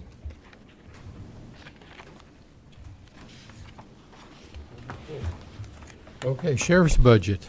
Sheriff Good morning, Harmon. Ed Harbin, Ellis County Sheriff. Has everybody have a copy of the budget? Yes. Okay. Last year, we were requested to reduce our budget by a certain percent, and we went over that last year. So we really did not have a whole lot to take out this year, but we did meet the requirements that you requested. We did take some more out of overtime to try to reduce that. However, that's something that we really can't control. Should we have a major issue, snowstorm, blizzard, accident, other type of situations that I hope we never have. We also reduced other contract labor this year because we don't have, and we've been reducing it because we've been housing less and less inmates out of county. And right now our jail population's at 35. And the courts have been working with us, and there's new policies that we're using right now to try to keep inmates out of the county jail. We're going into uncharted waters with this virus that's going around, so we've been taking precautions to make sure everybody in the jail is safe, staff and inmates. So we've reduced some of the fees, like I said, in regard to housing inmates out of county, and we came in $44,000 lower this year than last year.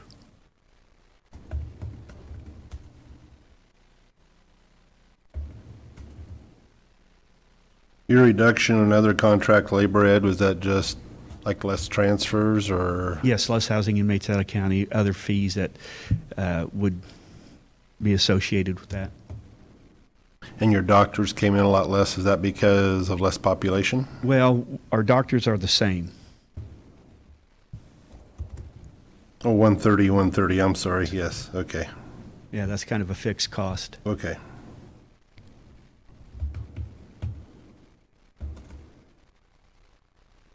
Sheriff, can you explain to me postage? What do you guys typically use to?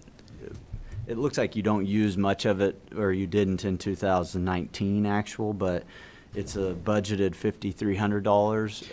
How does that? Well, that you have to mail. that we use for sending out papers and warrants and other information that we might mail out. We do send out cards for people to come in on certain types of warrants. Okay.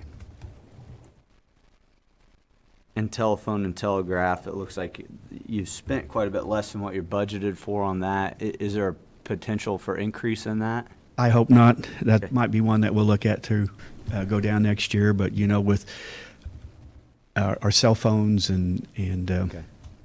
Once we can pan down those costs, we could likely pull that budget back a little yes, bit. Okay. that's something, you know, everything we look at every year to see how we're doing, and if we can reduce it, we do. Is it possible that we could get into agreements, multiple year agreements on things like that, like telephone? I don't even know why we keep saying telegraph on these things, but That was a few years ago. yeah. But our telephone service, if we could get you locked into some sort of 5-year agreement or something, so we have a fixed cost or even just a slow increasing cost, is it possible we could That's certainly something we can really look at. tighten that one up? Okay. The other thing I heard this morning on the way in on the radio on Eagle is that I'm glad you guys are talking about the jail and the safety with this virus, because I guess another inmate jailer at Lansing passed away today from COVID-19. So Yeah, this is really scary. We have our inmates that we've had prior to the virus coming around, and then anybody that is arrested that does not bond, they go into an area that's quarantined for 14 days before they're put into general population. And then we have certain policies and procedures for the employees as well as people that are arrested. So we're trying to keep it out, because if it gets in, I mean, even though we have a small amount, it could be devastating. in temperature checking type of thing Yes. before they go into general population. Okay. Yes. Well, I'm hoping that the looming economic situation doesn't cause your department more work. It tends to when we have issues economically, but luckily I think we're pretty good shape in this county. So. Yes, hopefully. I mean, we can't predict the future, so, I mean, it's an unknown. There could be the issue that we might go over with personnel services, should we have some big crisis, or even on medical side if unfortunately we get the virus in our system.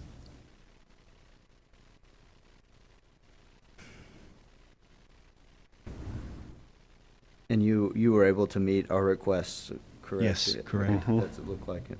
Yep.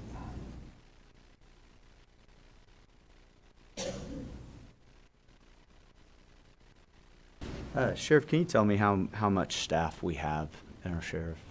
We have 17 deputies. Okay. That includes the court services people.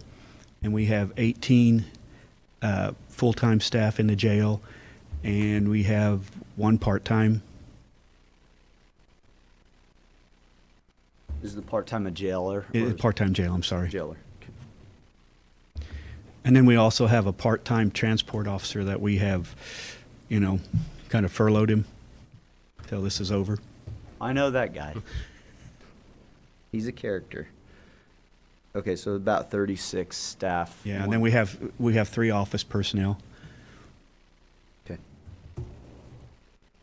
How do you run your patrol vehicles? Are they parked at the law enforcement office every day? No, or- each deputy that works the street has their own vehicle that they take Okay. home. Okay. And we've noticed a shorter response time should we have something happening. Right. And the vehicles are taken better care of. Since we've started with the take-home vehicles, our basic costs are maintenance, tires, oil changes, versus prior to that, we would have engines go out, transmissions go out. I got you. So, And you can keep an eye on some of the lead feet and stuff like that when they have to keep their own car for a while. yeah. Yeah.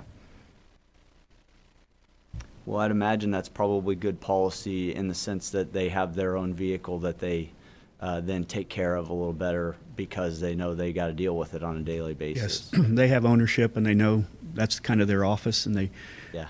take better care of it than if you have 3 people in a car. Now, granted, we still buy new cars every year, but it's spread out versus buying 2 new cars every year that get worn out every year. Right. And on your capital, I guess we can look at that since we don't have much questions on that. Capital, how is that set up right now for purchases? Well, we have purchases, I don't have the sheet here with me, but we have purchases for vehicles, which include road vehicles, the patrol cars, and then In the future year, we'll be looking at a new transport van. Okay. And then we have, there's line item in there for computers. I'm trying to picture it now, but Do you want a copy of it to look at it?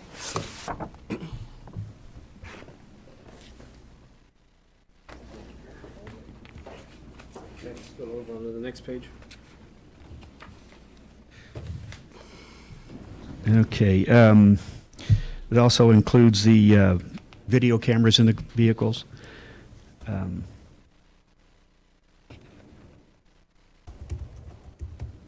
Replacing those, and replacing radar units, laptops, and then our live scan stations that we use for fingerprinting in the jail, and we do fingerprint people for applications.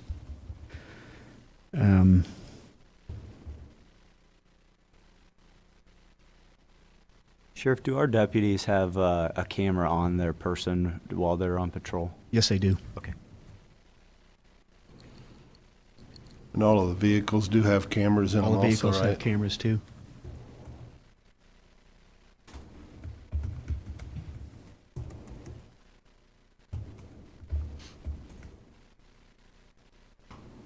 So it looks like in this budget year, we got 126,000 budgeted for patrol vehicles. Is that the one that includes the transport van? Or, because it looks like the others are at 90-ish. Yeah, that would include the transport van. Okay.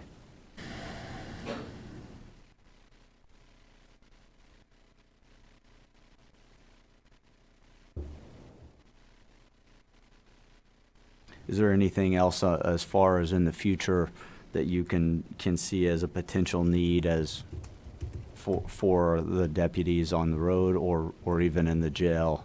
What we would need in the future, and we've been looking at it right now, would be extra storage space for our camera system that we have in the courthouse and law Okay. enforcement center. And then at some point, we will have to increase our storage that we have for our video cams in the car and body cams, along with bulletproof vests. But, you know, we try to get grants for those, but we still have to pay up to half for that. Okay. When you apply for those grants, do you see grants on occasion? This is a topic we've had in past commission meetings about the potential of a grant writer for the county. How often, I imagine in your position, you see a lot of grants because these are the type of things people care about, you know.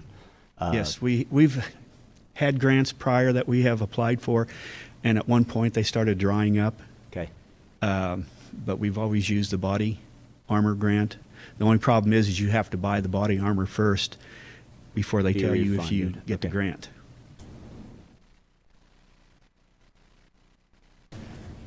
Are you ready to have a year off of doing this? Yeah. Yes. Okay. How many days, Ed? It's a little over 7 months, I believe, Okay. or a little less than 7 months from Monday. So you're not counting? You're saying this is the last time you have to listen to us idiots in a budget session? Well, it's the last time I have to be the one standing up here. Okay. But it's been good, you know. Things have changed from when I started in the 70s until now. And There's something that I want to thank you for, and it's that you're one of the only elected officials that gives us a report on a monthly basis of the type of things that you do. It was something that I never even thought about until, you know, I was looking through your report of document services, cattle out, speeding stops, all these things, and I mentioned it to the to Philip Smith Haynes, and he goes, yeah, remember, he's the only elected official who does do a report to you so that you get an understanding of what they're doing on a monthly basis. And I really appreciate that. It was something I didn't take into account until it was, you know, told to me. Yeah. Although some of the positions wouldn't be much to report on, it is nice in your elected position that you give us all this information on a monthly basis. well, you know, I think communication is key, Yep. you know, and, you know, if you have any questions, please ask. That's all I got to say, and we'll communicate as much as we can, let you know what's going on. Very good. You do a good job. Yeah, you've been very good at that, Ed. Thank you, Sheriff. Thank you. Thank you.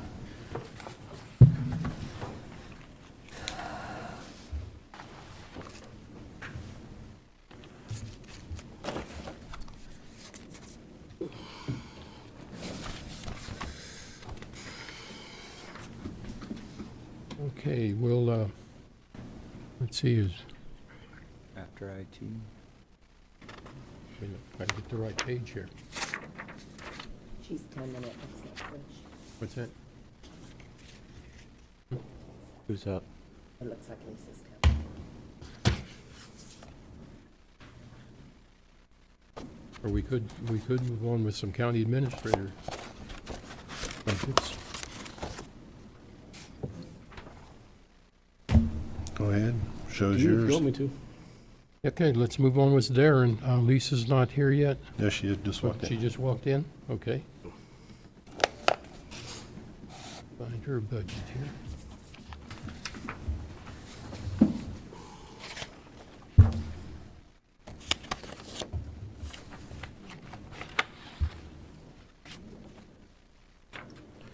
Okay, treasurer. Ms. Schlegel, you're next.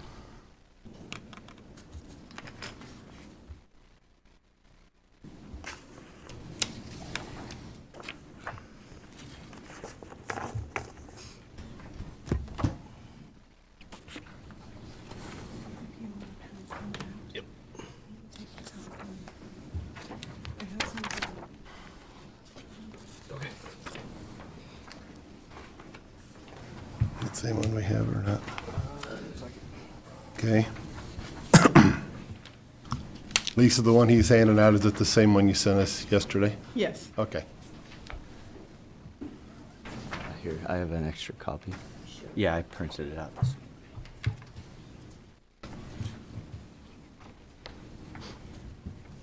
If you each want to take a couple moments to look at it, since I just sent it to you yesterday, you can nod your heads. If not, you can start asking me questions.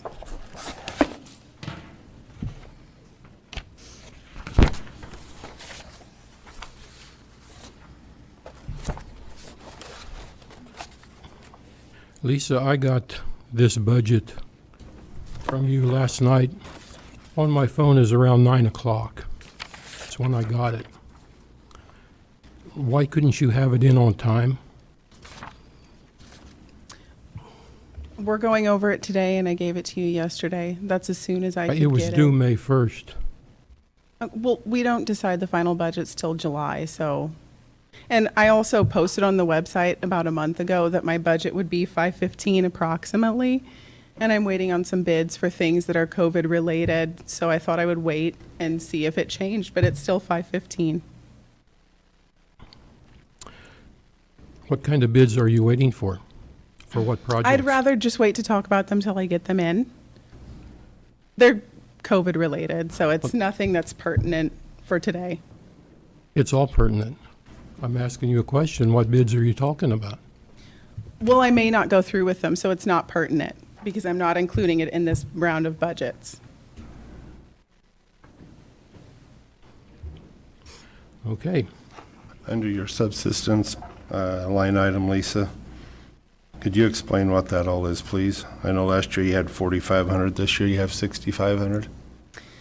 It's a kind of a catch-all for when we do traveling for state training, treasury training. My people have to have hotel and food.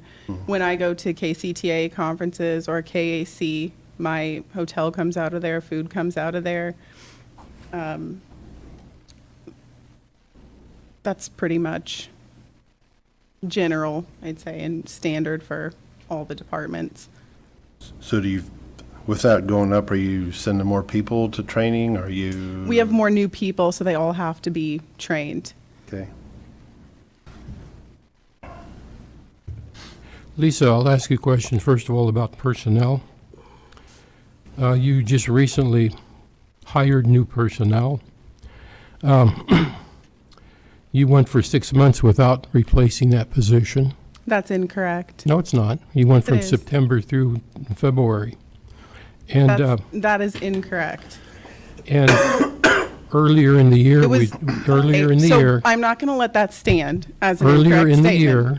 earlier in the year, we did ask that It was 4 months.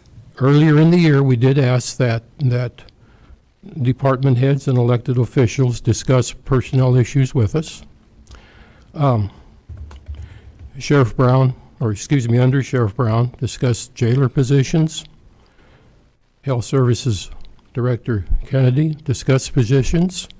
Public Works Director Ring discussed positions. You decided not to. No, I didn't. You didn't never- discuss the You never position with asked us. me about the position. It wasn't up to us to ask. It I was didn't know you was September. hiring. You clearly were watching. No. Why are you asking now? Because I don't believe you needed the position. How and would I'm- you know, And I'm going to Butch? request the You board don't that know we what my remove it. office does. I'm going You've to, said that. I'm going to So you request the have no board. bearing to make a statement that my office does not need that staff. I That's have- an ignorant statement, and it I have is a bearing. incorrect. You're being rude and disrespectful. No, Now, you're I lying, have, and you're misrepresenting the I facts. have And I'm the- standing up for myself. That's not rude and I'm disrespectful. going to request that the board It's remove threatening that coming from a young position. woman to you. I can see that. I'm not threatened by any woman. Well, sure you are. No. When you lie, misrepresent, call names, yell and bully, that is disrespectful. You're- And that you comes keep- from being You keep threatened. interrupting me, so I'd appreciate it if you just shut up for a minute. There we go. Now, I'm going to Disrespectful. request Who the just, board, who said something disrespectful so I'm going to far? request the board remove Would be this you. position. The position Okay. will not be removed. Fellow commissioners, I'm going to request we remove this position. You can write that request down, that. Darren. But it will not be removed. It'll be removed if we Because it needs to removed exist it. for the Treasury to operate.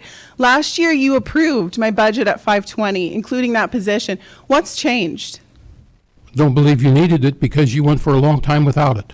We And went you went 4 through tax months. season without it. No treasurer, When- if you understood how the Treasury functioned, you would understand that no treasurer is going to hire and train a new person in tax season. And it when- was October.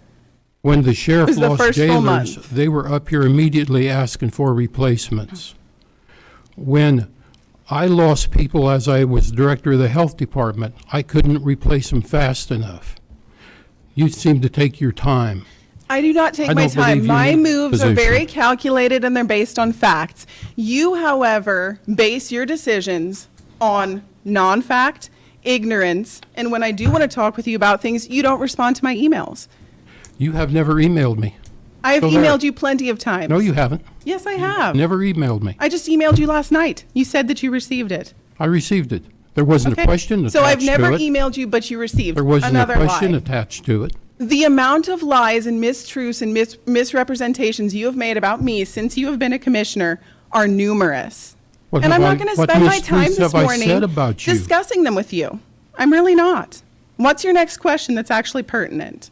My budget is going to be 515. That's what it's going to cost to run the Treasury. $515. That's what it's going to cost. Oh, let me correct myself. My expenditures will be 515 at the minimum. No, they won't be. That's what it's going to cost to operate the Treasury. That's what you approved last year, plus 5,000, and that's what it costs. And it's still $50,000 lower than the first year before I came to this county.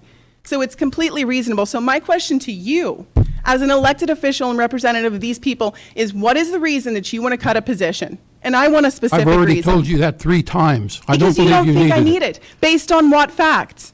Based on what knowledge? You visited my office for a total of an hour in 2 years. You don't know what you're talking about. I know plenty Respectfully, what I'm talking about. you do not know what you're talking about. Now, You don't. moving on. Write that down, Great, I'm Darren. good. I've said what I need to say. Next topic. Moving on. Advertising. Advertising is a statutorily required line item, and I will not go into that with you. There's nothing personal with it. It's advertising to put in the paper people who are delinquent. There's nothing Do you personal need there. $10,000 for it? Yes, Why? that's what it costs. How much did Jason spend doing public releases about COVID? It costs a lot of money. That's exactly what my advertising is. There's nothing personal there. even though you implied, and two of you lied about my newsletter, implying that it comes from advertising, which is completely ignorant, and it breaches on stupid. Stupid because you don't want to correct your ignorance. There's ignorance and then there's stupidity.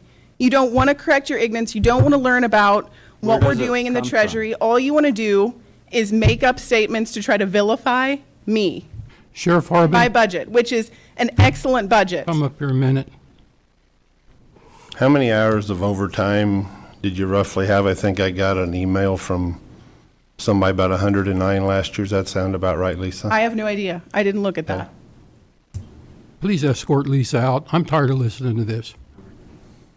We'll I'm do not gonna her be budget escorted without out. her, Are you kidding me? Based on what? No. You're going to escort me out. because you're obnoxious. No, you are disrespectful, and let the record state that you told me to shut up. And you Yes. say I'm disrespectful. Don't touch me. Good. Okay, gentlemen, going through this budget. Gentlemen, that's what it's going to cost to run the Treasury, whether you approve it or not. Going through this budget, earlier we said we wanted to reduce advertising. Do we still want to reduce advertising? And Butch, you're lucky you have me sorted out because I have a lot of stuff here you don't want the public to hear. What do we want to do with advertising? I'd like to go Well, through I guess I had more questions, but, okay. She wasn't going to answer any questions. Well, and probably true. Before we go back, can I ask Darren a quick question before you move on? Absolutely. On the overtime out of her department, I can't remember the exact date, I think it was in an email. Was it about like 9 months maybe, and there was like 109 hours And overtime reports all the way back to January of 2019. of 2019, okay? So that's about 18 months, and there was 18 months. 105 hours of overtime spread out. So in 18 months, she had 105 hours of overtime? Correct. Correct. What was the total cost of that overtime, Darren? That I did not figure because that would be separated between different employees on what the rates of pay were. I can give you an estimate of what that could be real quick. Okay. I thought in your report here, we have what double time income costs would be on all of those. $280, $2,311, and $774 respectively.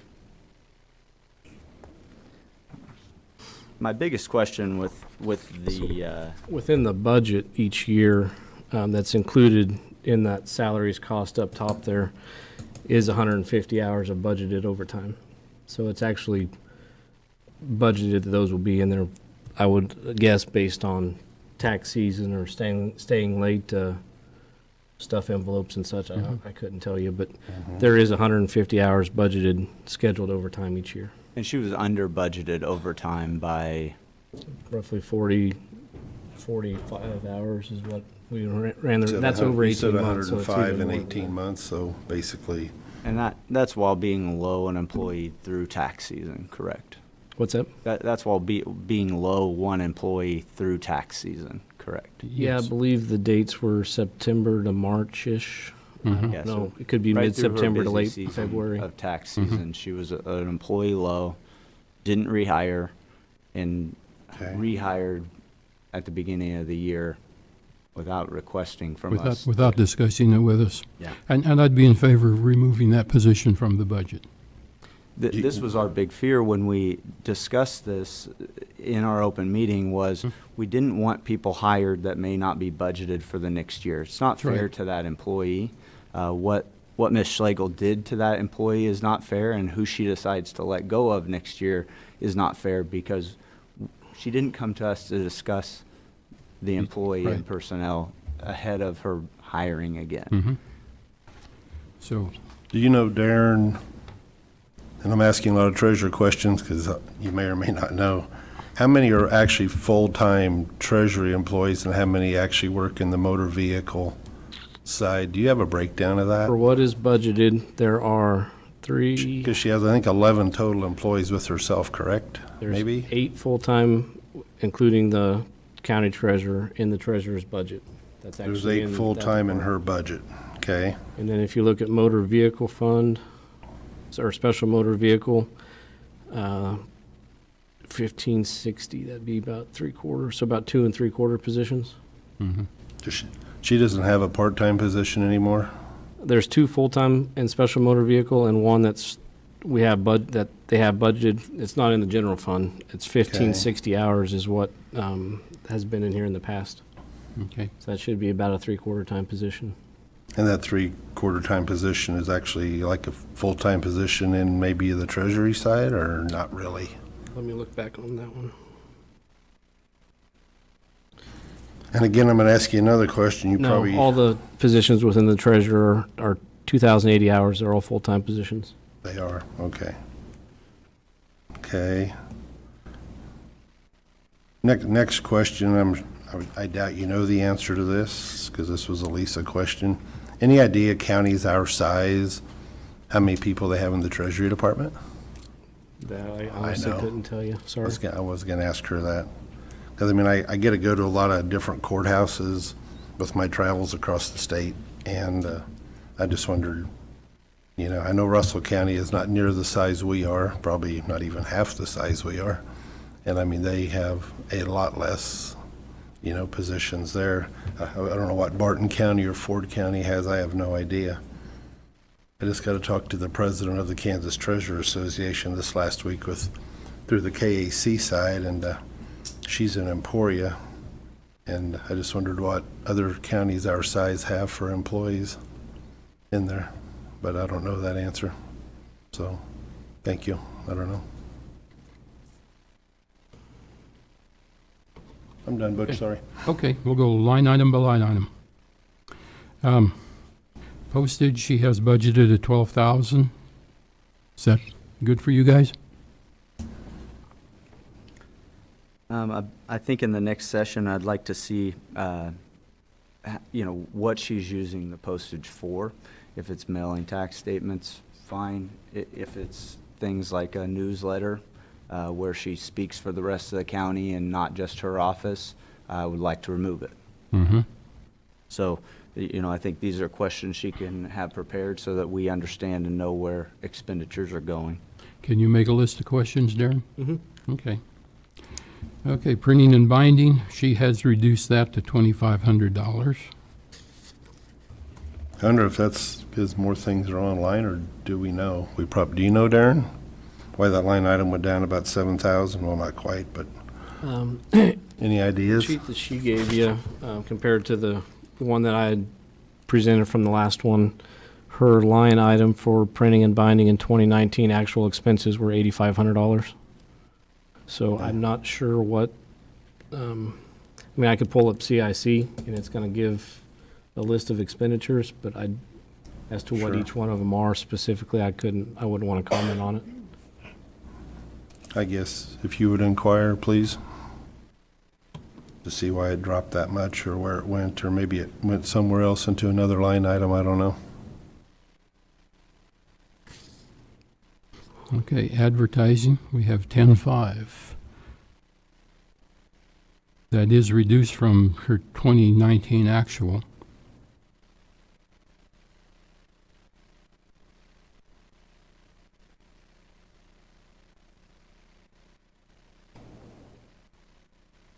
And she had stated that that is for printing delinquent tax notices, I believe, in our It could be. third publication of Hayes Mhm. Daily News. Mhm. So that could be legitimate. Rent a building, $500, that hasn't never changed. Service agreements, that was reduced from actual down to $3,000. Private car mileage, she did eliminate. Rental cars, planes, bus, there's $17,500. 1750. Yeah, excuse me, $1,750, not $17,000, $1,750. Do we want to keep that in the budget or remove that? That's going to be a question I have for Darren again through all department heads. We still have Philip Smith Haynes' car that we bought, right? That's still here? Correct. Does that get passed around through department heads, or how does Correct. If there's an employee or department head that travels out of the county, they can request it if it's available. I'd Okay. say hardly ever there's a request turned down that it's actually being used, so it would be available. Well, I just wonder, I got to think back. I think it was Mike. I guess Mike just walked out. I think it was Mike Liker had that in his budget. I forget how much. Maybe I have to go back and look, whatever it was, a couple $1,000s. I just wondered if it's cheaper for, I mean, maybe they don't want to drive the vehicle. It's cheaper for them to use their own. I guess if they take their own vehicle, they do personal stuff, then it's on think- them. Yeah, and then you also have the option that you're going to be paying private car mileage, which is, I don't remember what the year rate is. I think it's 58 around cents a 40, mile. 45 or something, I think, or I don't know. But that could be more expensive in the long run by paying it that way as well. I just wondered, I mean, it seems like every budget, but maybe one or two had that in there, and I just wondered if we're not utilizing the vehicle, or I didn't know if it, It doesn't get utilized that often. I see. It looks like she's decreased her budgeted request for that quite a bit. I know that I had a discussion about her and one of her staff members both renting a car to go to the exact same conference on the exact same day and return on the exact same day with rental cars. So I wonder if that's the savings she's finding there, is that we don't need to rent two cars to drive to the same conference, that maybe we could ride together, although I don't know that I would want to ride in a car for 2.5 hours with someone who would be possibly treating me like that, but she did decrease that line item at least. So although she then increased subsistence, which she could just use for rental cars. So I don't believe her subsistence should be increased at all from previous budget years. That subsistence is supposed to be a small amount of money that you may need for small things that come up, not $500 every single month, in my opinion. So you probably put it back to where it was previous. 4,500. Okay, so you want to put subsistence back to 4,500? Yeah. Okay. What was her subsistence that she spent the year before? Well, she spent 8,000 in 2019. So sometimes it doesn't, the problem with an elected official is what we budget, they can take and give from different ones, and they don't necessarily have to adhere. So definitely, I think we should pull down subsistence, because that's where she's finding room for a lot of the other things in here. I think so too. Okay. So how far do you want to pull it down?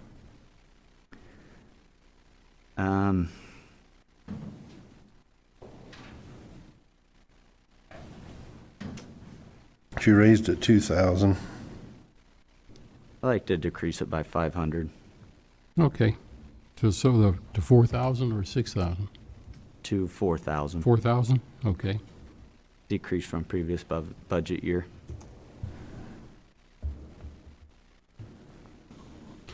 Okay, tuition for employees. Originally, that was at $1,000, and she's increased that to $5,000. Do you know exactly what that is, Butch or Darren, or, I don't know. No, I don't know. you know, Darren? Part of our personnel policy, we can pay for tuition reimbursement. Or But like also further you can take school? on the interpretation of what the tuition actually is. It could be for registration for a training conference, you know, the tuition registration fee. I could, like I said, I could pull up CIC and we could look at line items, but I couldn't tell you. Like I say, Exactly. on the original budget that was submitted earlier, there was $1,000, and it's been increased to $5,000. I like 1,000 better. I do too. Let's go back to 1,000 on that.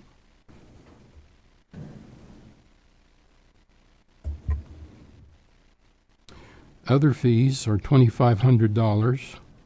She did use $380 in 2019. And she budgeted for $5,000 for this year. Don't know what those other fees would be. It's back down, and then it's 2,500 for 2021. Yeah, I don't.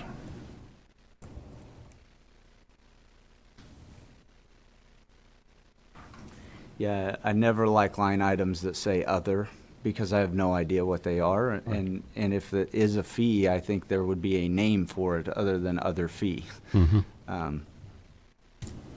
But it looks like she only attributed $380 in budget year 2019 to that line item. Why that would increase so substantially at any given year, I don't know, but Unless it's for, you know, like out-of-county training or meetings or, but I think she said that subsistence, that's where that come into play, I believe, I think is what she attributed that to, the increase.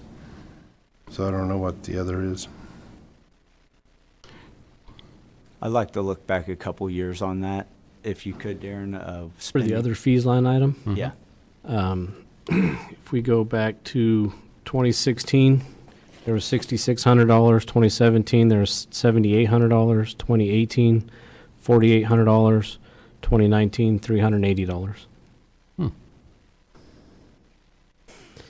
Part of that, the problem that you would actually have to have when looking at those years and the changes in the line items is the change of the treasury position.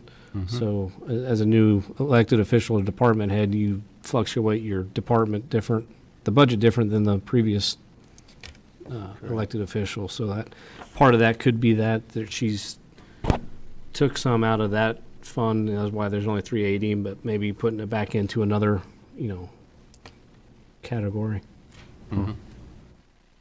Yeah, I don't know. if there were a new elected official in that office, obviously there's training and conferences that are required and needed would when be. you take the office.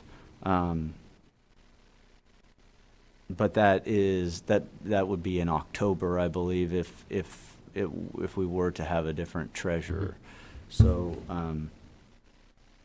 Yeah, I don't remember the exact date, but if you did have a new treasurer, that is different than all the other elected officials. That would, if a new treasurer was elected, that would come out, they would start in October. I don't know what date in October of 2021. They wouldn't start in January. yeah, they go a full fiscal year. Okay. So should we just leave it alone? Is she it's 2,500 on that? 2,500. At least it's half of budgeted last year. Okay, registration fees are at $2,000 this year. Last year was 1,550. I don't know what it was years prior. The registration fees. 16 had 2150, 17 had 23, 18 had $25, 19 had $2,300.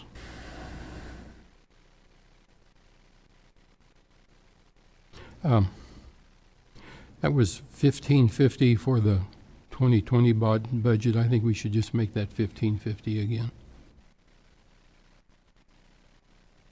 Agreed. If she would like to explain to us why that should go up any given year, I imagine she can do that as one of the questions.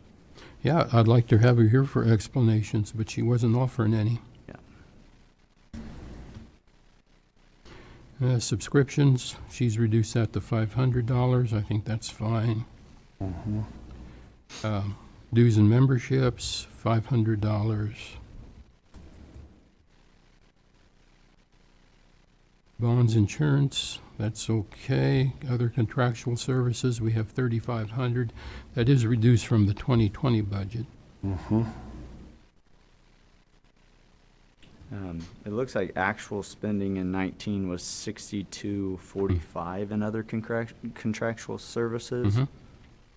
So she must see a lessening of that budget in 2021. So I think take her for that. I Take her guess word a for lot of that. that might be more online stuff too, I don't know.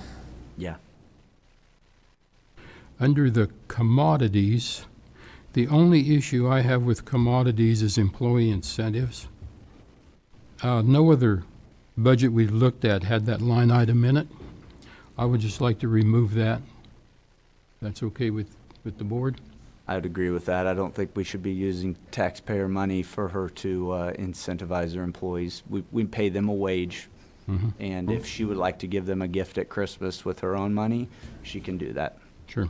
So take that one out, Darren. I will note that she only spent 188 of that dollars of that, In 2019. although I do worry about a lame duck session if she were to not continue to be the treasurer come October next year, to see spending go kind of out of control on an employee incentive line item. So we can take that out.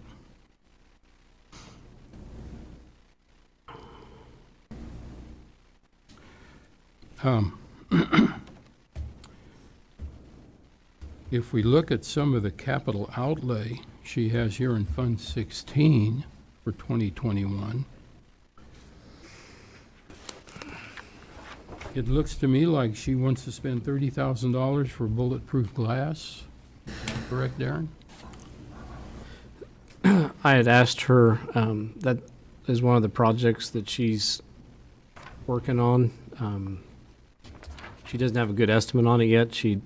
When I visited with her about it, she's, I would say not too confident on the numbers, but I, just wanted it in the budget so it can be reviewed. Because if the proposals don't come in until afterwards, then at least, for any department, at least you have it in your budget, so that way it's identified that it's a project that you would like to do. So we put that line item in there for her. I got a real problem with bulletproof glass. I think that's overkill. I can go to the bank and they don't have bulletproof glass. So I don't know why we need it in our treasury. And I'm guessing that was probably one of the projects she was, or didn't, when you asked her, she didn't talk Didn't about, want to but. talk about. but, I would be in favor of removing that from Fund 16. And I will say this past week, calling treasurers, I had a call across the state for KAC. There's only one of them said she was putting in regular glass in her windows, and that was at, she's the president of the Kansas Treasurers Association, Sharon. And she said in her office they are next year, I believe. I think she said it was 2021. Maybe it was this year, I'm not sure. But I thought she told me it was gonna be around 15,000, but it's just regular glass. You still shove your papers under the glass, I guess, to separate them, but some of the other treasurers, after she made that comment, so I asked some of the other treasurers I talked to, some were doing plexiglass, some were doing nothing, and some were doing regular, well, I guess whatever you call it, regular glass. So that's kind of the response I got from different treasurers I got to talk to this past week. To me, this is out of control. Yeah. Our county's 152 years old. When it was founded, it was the Old West. Everybody had 6 shooters on their hip. I mean, how bad do we have to be at customer service while people are paying their taxes to need bulletproof glass partitions between us and the person who's taking their money? I think another consideration to it is it's an inconsistency if we're concerned about security. She took down security cameras. So, but now we want bulletproof glass. So that doesn't make a lot of sense either. So I would be in favor of removing that from Fund 16. I think that could be brought up at a later date if need be, but I think we need could be. remove it. I'd also like to address the camera system upgrades. Yeah, I would too. We have an IT department that we fund heavily to try and take care of these things, to provide that security of a camera. I don't know why we would have it separated out in our building for one elected official over another. Seems inefficient to me, and so, I would like an answer to Mike, that. could you step up here, please?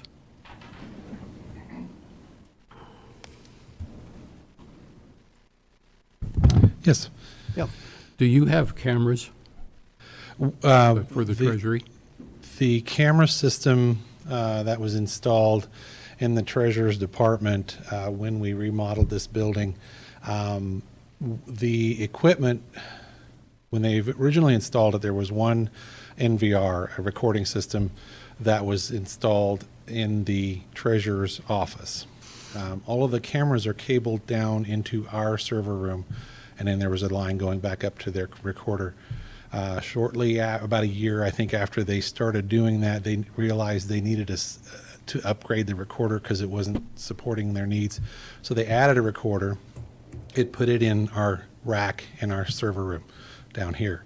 And then eventually they moved the first one that they were still using down with the newer one in our rack. So all of it was contained in our server room downstairs until recently when the treasurer, they were experiencing some problems with the system, and it's 5+ years old. We were trying to work through that with them and come up with some solutions, and the treasurer sent staff down to remove all of the recording equipment from our rack. So we removed that for them and gave it to them. The cameras are still cabled, but her recording system was removed. So we have the capability of putting a system back in place to record. We were working on a solution for. And what would that cost to put it back in place? We were looking at a solution that we were going to utilize. We could provide the hardware, and there was some licensing and subscription that was in the neighborhood of $3,000. So presently, there's nothing in there, correct? Is that what you're saying or not? That's correct. We currently do not have any recording equipment. The treasurer's recording equipment was removed. So no cameras are active either? They're live, but Well, they don't They're record? not recording. they're not recording. Okay.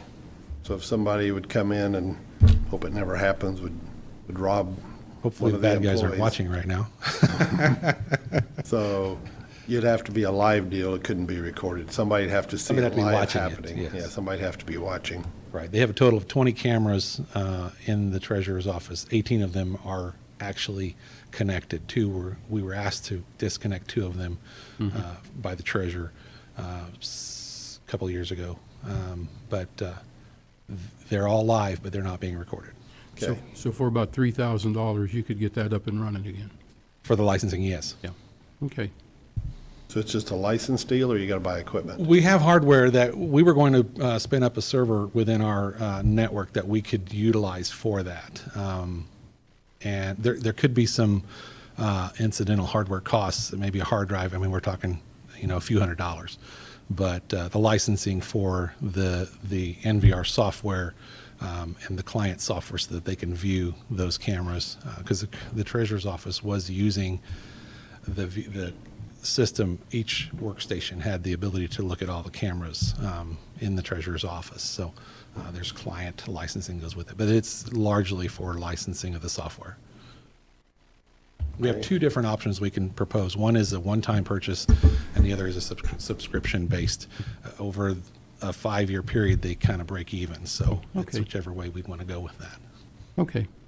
But what you're telling me is we're not recording in the treasurer's office anything that goes on those cameras. We're not recording it right now. That's correct. Where money is taken and given and moved around That's correct. constantly in our county, collecting taxes for all kinds of entities, we are not recording that That's correct. by the request of the treasurer. Yes. County councilor, this is our building, correct? But we're dealing with another elected official. I personally, as an elected official, would like to be recording things wherever we have cameras, at least for a period of time before we destroy tape for the security of the taxpayers. But what are we able to do? Well, there isn't any clarity in the law on what you can and can't do in that regards. You're in a gray area. It is your building. You own the equipment, and you are required by law to provide adequate facilities for all the departments, including those of the other elected officials, to operate their department, but you don't have the right to control how they operate their department. Okay. Other than you set their budget. They have to follow personnel policies, a pay plan if you've adopted one. So in that regards, and I've done, this is, of course, didn't come up today, this has come up before. Yeah. And there really isn't any guideline in regards to those cameras and that kind of thing that you might want to place in another elected official's office, either by way of statutory help or an attorney general's opinion. Okay. I mean, it's really a gray area. And I can't give you an opinion on where that might land if that issue is actually litigated. I think that begs a question from our commission. Maybe it should be litigated. If Treasurer Schlegel would like to have a problem with us recording things in the Treasury, that might have to be something that we have to take up as litigation, because I believe we should be recording in the Treasury. Whether or not she wants access to those records, I believe in our building we should be recording transactions of money, and for the safety of the Treasury, for the safety of her employees. And if the treasurer thinks otherwise, I think this is something that the court should weigh in on. But you know, I can't make that opinion on my own. That is what I would say I would like to do. Whether or not that's in addition to the IT department in their budget to get cameras back up and recording, or an addition to the Treasury's capital fund to do that. But I believe I think that's an open records issue. And if there are no records, it's that we are actively destroying the record of what is happening in that Treasury Department. I guess I'd be concerned of the employees working the front line. If we have 5 people up there, I mean, you know how everybody is happy when they come in to pay property tax and et cetera. You know, if somebody should happen to get very rude or, you know, over the top with a frontline employee, then at least it would be on the tape county councilor could review, or, you know, if it ever came to that, hopefully it never would. But I mean, I'm sure there's people that come to that front window that aren't overly excited their taxes went up or what exactly happened. But Donna, in your office, there's cameras in there, correct? No, there's no cameras. We don't handle the dollars like that. Okay. But isn't there one, like when you walk in that, when you come down that ramp, isn't there a camera there or not? No, there are no cameras in the clerk or the appraiser or registered deeds I didn't think offices. there was back there. I was thinking there was right when you come down that ramp. There are some wireless devices, wireless access points that Okay. you may have seen. Okay.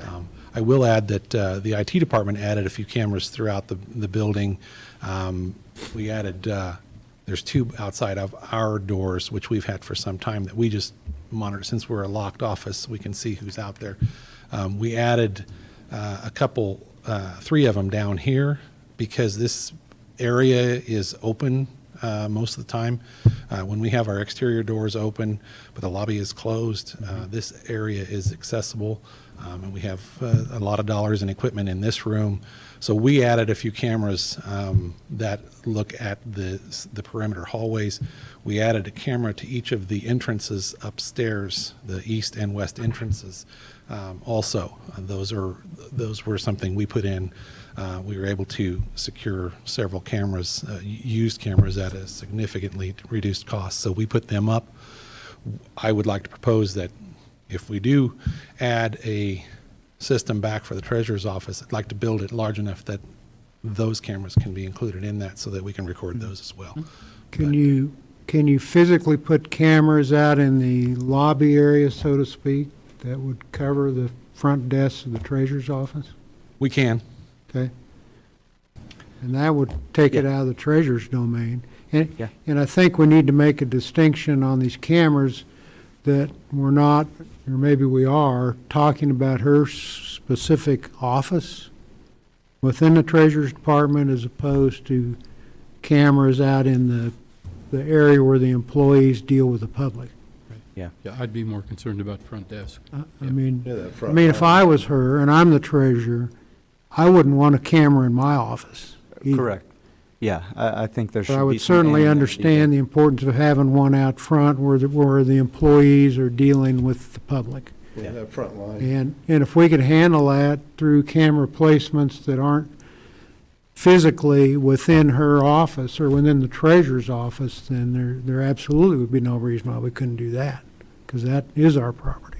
There are 2 cameras in the treasurer's office within the treasurer's department that have been disconnected. They're still mounted, but they were disconnected, so. And whether they were recorded or not, that would be within the province of the county commissioners, too. Okay, could you work on that project, Mike? I can certainly work up a proposal for you, and Sure. we could integrate some of Mr. Jeter's suggestions with lobby I'd cameras. just be concerned of that front line. I mean, Yeah. you don't know what's going to come in. You just There, don't. there are some challenges with that suggestion, simply because the ceiling goes all the way up to the top of the second floor.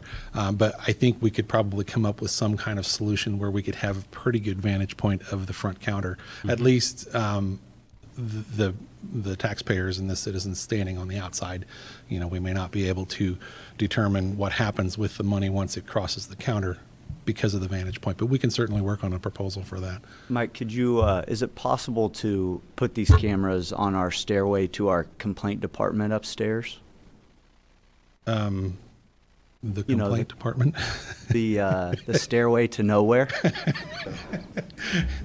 There are some options Yes, where we that's can mount it on the yeah, right. Yes, I think we could probably, like this ceiling, the ceilings in the entrance areas and under that stairway are lower, and the lower your camera gets, the harder it is to have a good angle. But I think we can look at that, and the challenges will be height and getting cabling there. But I think we can work on that and come up with We some have kind of cameras solution. on the outside of the building, right? We do not. I'd like to, but we've had a few cases where we've had law enforcement come ask us if we had any cameras because of some incident that happened on the street or on the parking lot. Like over there where you drop your payments, like to the treasury on the south side of the building there. You're right, I'm sorry. There is one camera that looks at the deposit, or the Okay. drop box for the treasurer's office. And that's about all it sees is the drop box. So And you monitor that also or record that? it was being recorded as part of the treasurer's cameras, But now it is but not. it's not anymore. Oh, okay. So the middle of the night in a drop-off, somebody destroys our depository box, we have no idea who did it.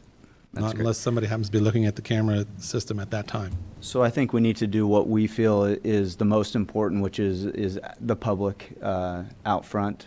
But I will say from a taxpayer's perspective, this is just me as a taxpayer and not as a commissioner, and as a voter, every chance I get to vote, I would be worried about fraud. I would be worried about mistakes in transactions, and those are the type of things I would expect for my treasurer to want to know.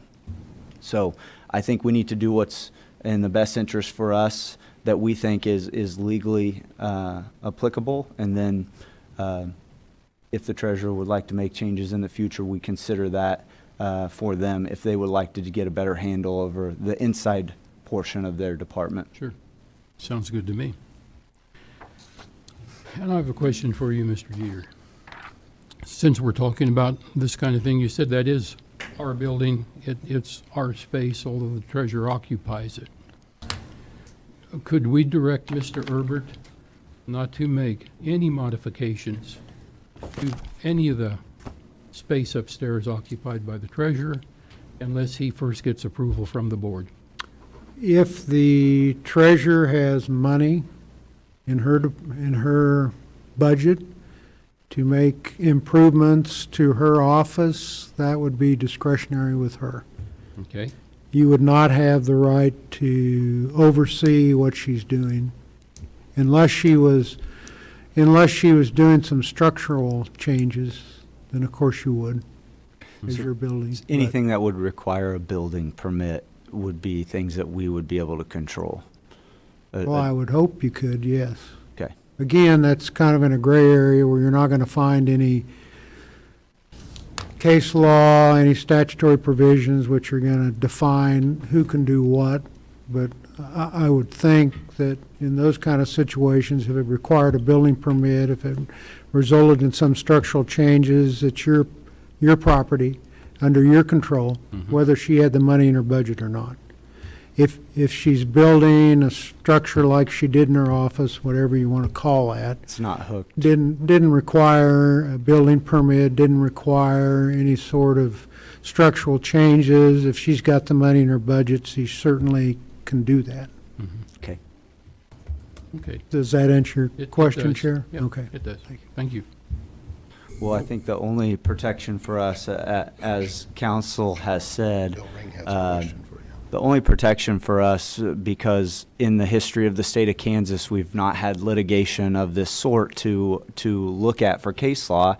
I'd imagine because they assume most commissions get along with their elected officials and don't run into this issue very often, and actually never in the history of the state of Kansas. So I guess these are unprecedented times in the Treasury Department that we have to even discuss these, but our only control is in her capital improvement, and I think we need to look at that very closely and line item that to nothing, because I don't want things changed in our building in a potential lame duck session. I'd be in favor of that. I will also add that it was brought to me the concerns of if you add the glass up there, it will have an impact on our HVAC system, on how it circulates, returns, and pushes air on how it's designed. So that could have a significant impact if you'd have to make adjustments there as well. So, yeah, let's Think take about that that. out. Yeah, our HVAC system is struggling as it is. I don't think we want to push that I think any that was harder. I think somewhere in Greg's budget or somebody's budget, there was, wasn't that about $750,000 Scary line numbers, item? yeah. Mr. Ring? Bill Ring, Public Works Director. I just would like to speak to the value of having a camera system as for the county benefit. The landfill foreman, Vern Reuter, had a system he built and put in for us. And you know, when you toured with us back last month, you saw the new building. We had that fire at the landfill.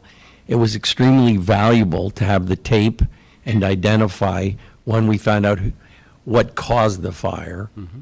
We saw when it occurred, et cetera. We know it wasn't arson.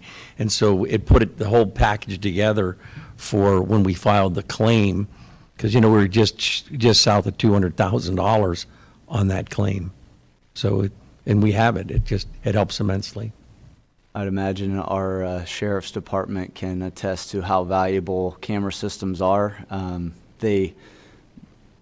On occasion, I have to pull my camera system up in my jewelry store to help them figure out who burglarized a store down the street. Really? Luckily, our store has quite a bit of security because of the nature of the store, but my cameras also point towards the street, so I can identify time people drove by. I can identify sometimes plates, things of that nature for the law enforcement. They are very valuable.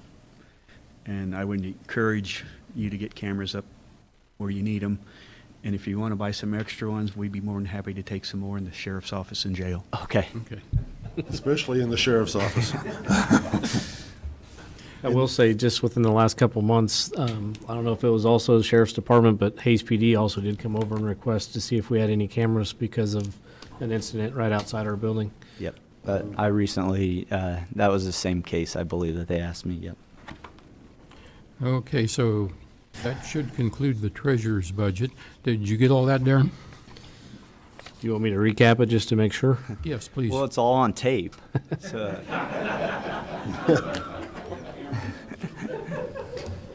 You're being watched. Being recorded too.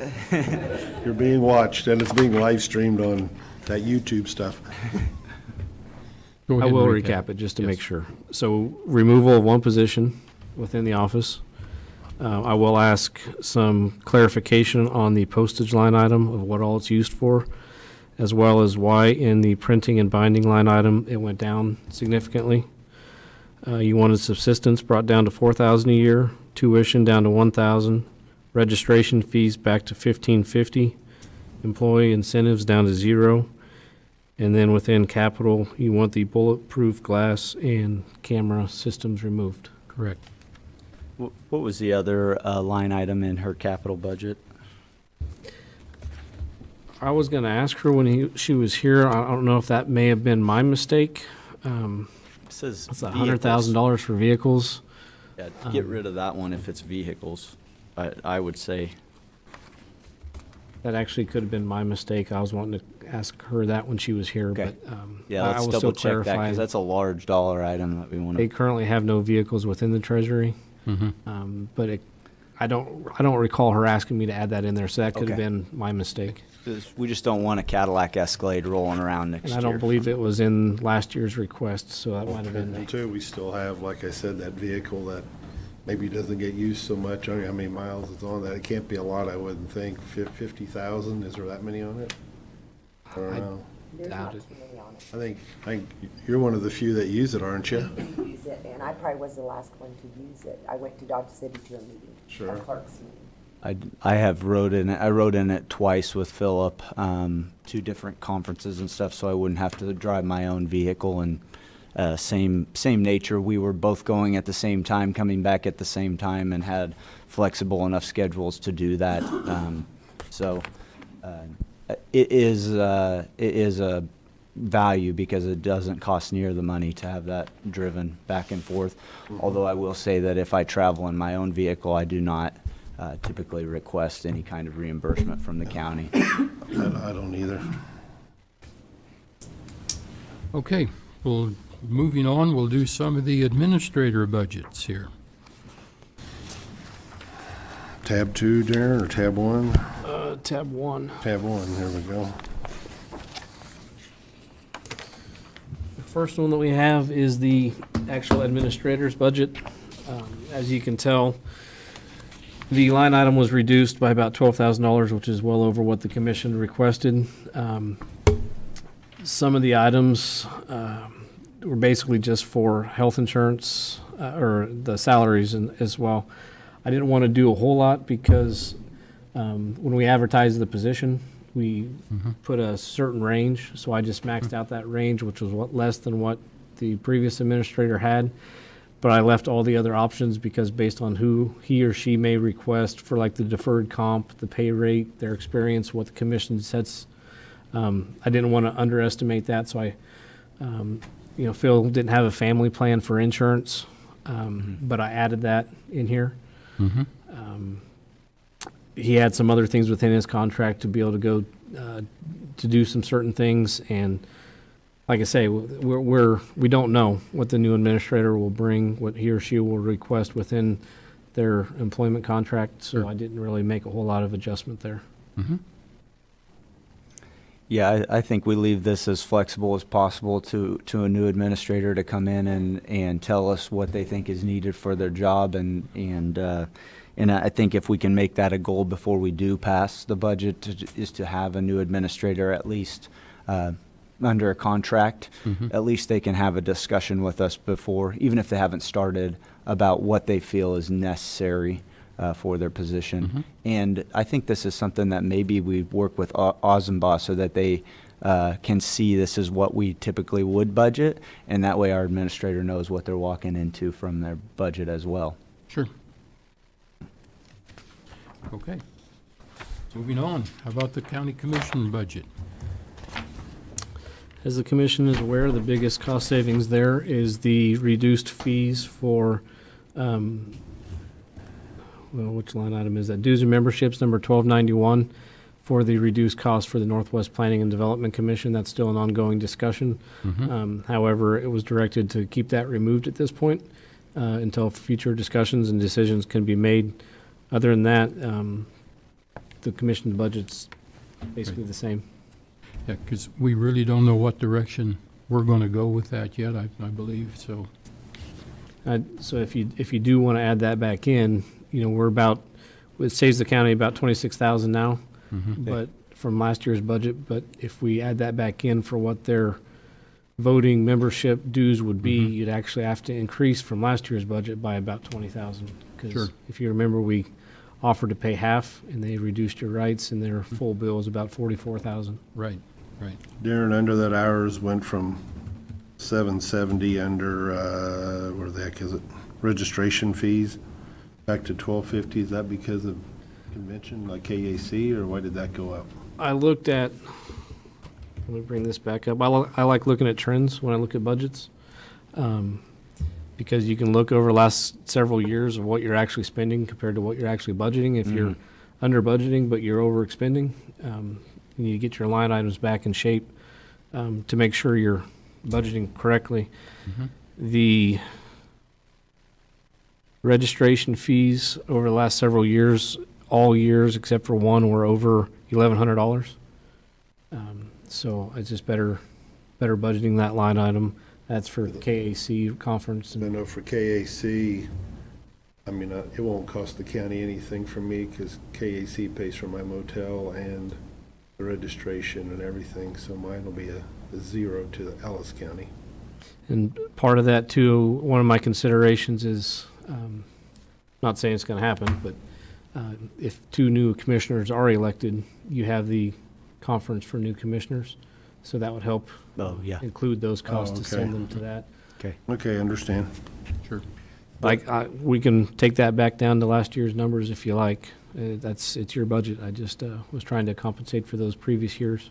I know you did a lot of other reductions in that, or through there, so I just seen that one. I would like to discuss is other supplies, that line item down in commodities. Where you at? It's very okay. bottom Yep, before got it, capital. 1460 or 50. So it looks like at some point we had a $334 line item for food in 2019. I think that's a matter of probably a employee get together of some type where we paid for food for multiple employees or something. Since we're not spending much in other supplies, and I don't foresee why a commission would need a ton of money for other supplies, my proposal would be to move that other supplies down to the $1,000 range and put a $450 line item for food. And that way, when we're doing things like road tours, it can be the commission budget that helps add, pay for any possible costs to other departments. I'd be in favor of that. The food usually gets charged up into $12.58 for subsistence, and there's $1,300 in that. Oh, okay. It comes out of subsistence usually. Okay. Just the interpretation of whether you put it in subsistence or food, that line item is just the person who's actually inputting the voucher into the computer. Okay. So, you do have $1,300 for subsistence, which over a 4-year trend is actually less than what you're spending. 2 years you were at $2,000, 1 year you're at $1,000, the other year at $1,500. So, Is that kind of like for some of that money, I think, goes when we have that deal at Christmas, the Christmas right? party, we Christmas. pay for the meat the- and some of the condiments and stuff. Yeah. Well, most of that, all the department heads, we all chip in to pay for All the that. department heads bring that, because it had it broke down like A through H brings something and I through Z brought something, And then we also, if we continue to have like we did this year, which was well attended, the employee in-service day, we provided food to all the employees out there at the pizza, yeah. fairgrounds. We Yeah. had pizza for everybody, which is about the cheapest way we could go for having And 110 people I think out they there. appreciate that. I mean, I think all the employees appreciate that. I mean, they're taking a day, away from their job too to go out there. I think it's a good deal. Well, I think then we move that 450 to subsistence, just for the sake of at least that food line item is not available for potential accounting errors. Okay. And we just move it up to there. I don't have a problem with that. Fine with me. So 1,000 other supplies and add 450 to 1,750 on subsistence. Noting that that's for these type of things that we do. Mm-hmm. Mm-hmm.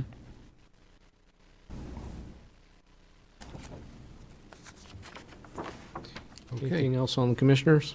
Not much there. It's pretty simple. okay, moving on, we have the coroner's budget.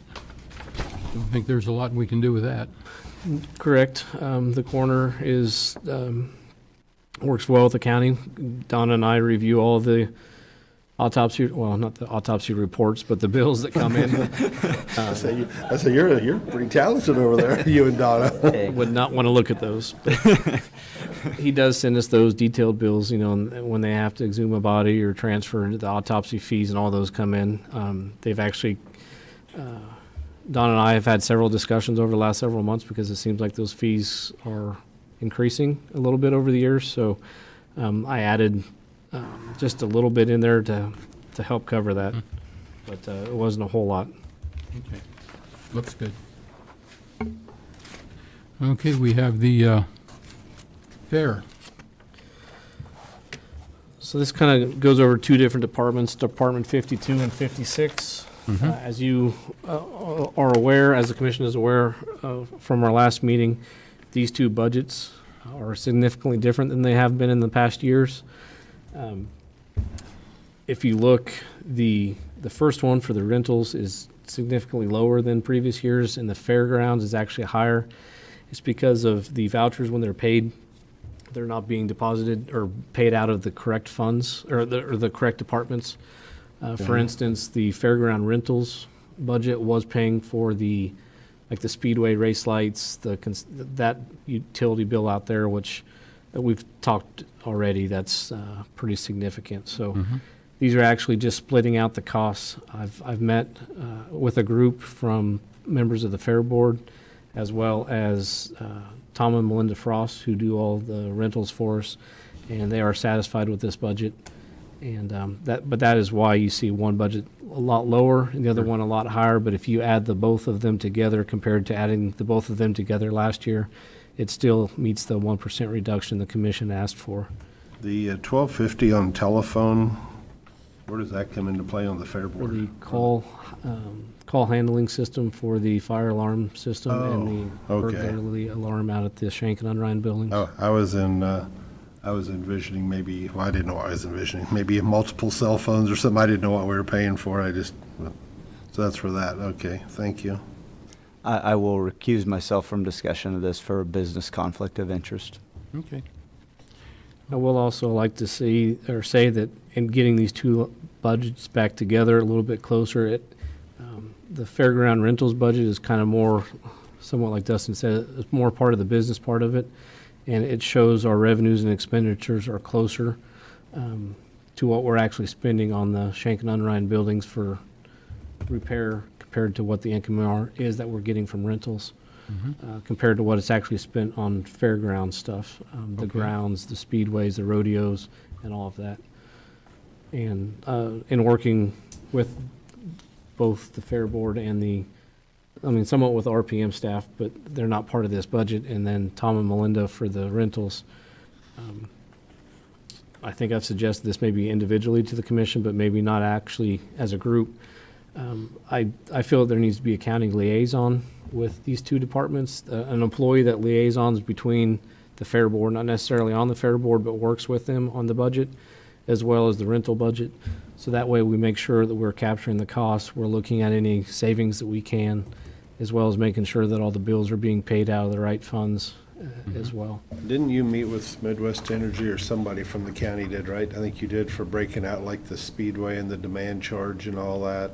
Correct. We're getting gigged on that. That It's demand charge is. 30, I can't remember the exact amount. I think it was about $37,000 a year just in demand charges that we're getting Yeah. fees for that. Yeah, just demand charges. That's not it's basically double what we're actually paying on our electricity, except for 2 months out of the year. The only way to change that is if we put up a separate meter, correct, or not? Well, we looked at that option to see if we could put up 1 meter and then have that 1 meter go out to all the buildings. But it's a primary electric line that goes out there, and each building has a different phase of electricity that comes into it, from 110, 220. So being able to do that does not seem to be cost effective. It would be a significant price up front to do it, and it would take several years to capture back up on it. I know Mike and I have had discussion, one way to maybe peak some of those or lower some of those charges. Another investment would be looking at solar. That Shank and Unrein building has a huge roof, which is actually supposed to be getting replaced here in the next coming weeks.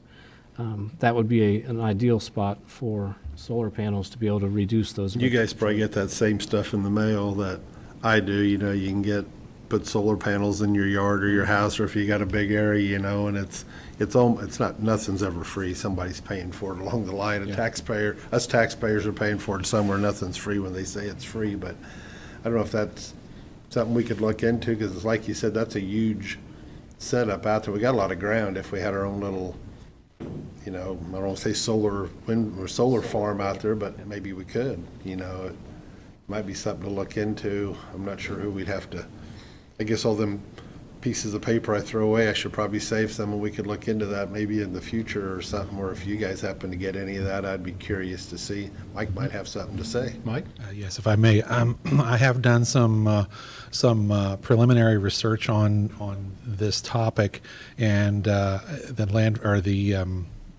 fairgrounds, as was mentioned, is a prime candidate for that. There are a lot of programs out there that can reduce your upfront costs to get started with it. It reduces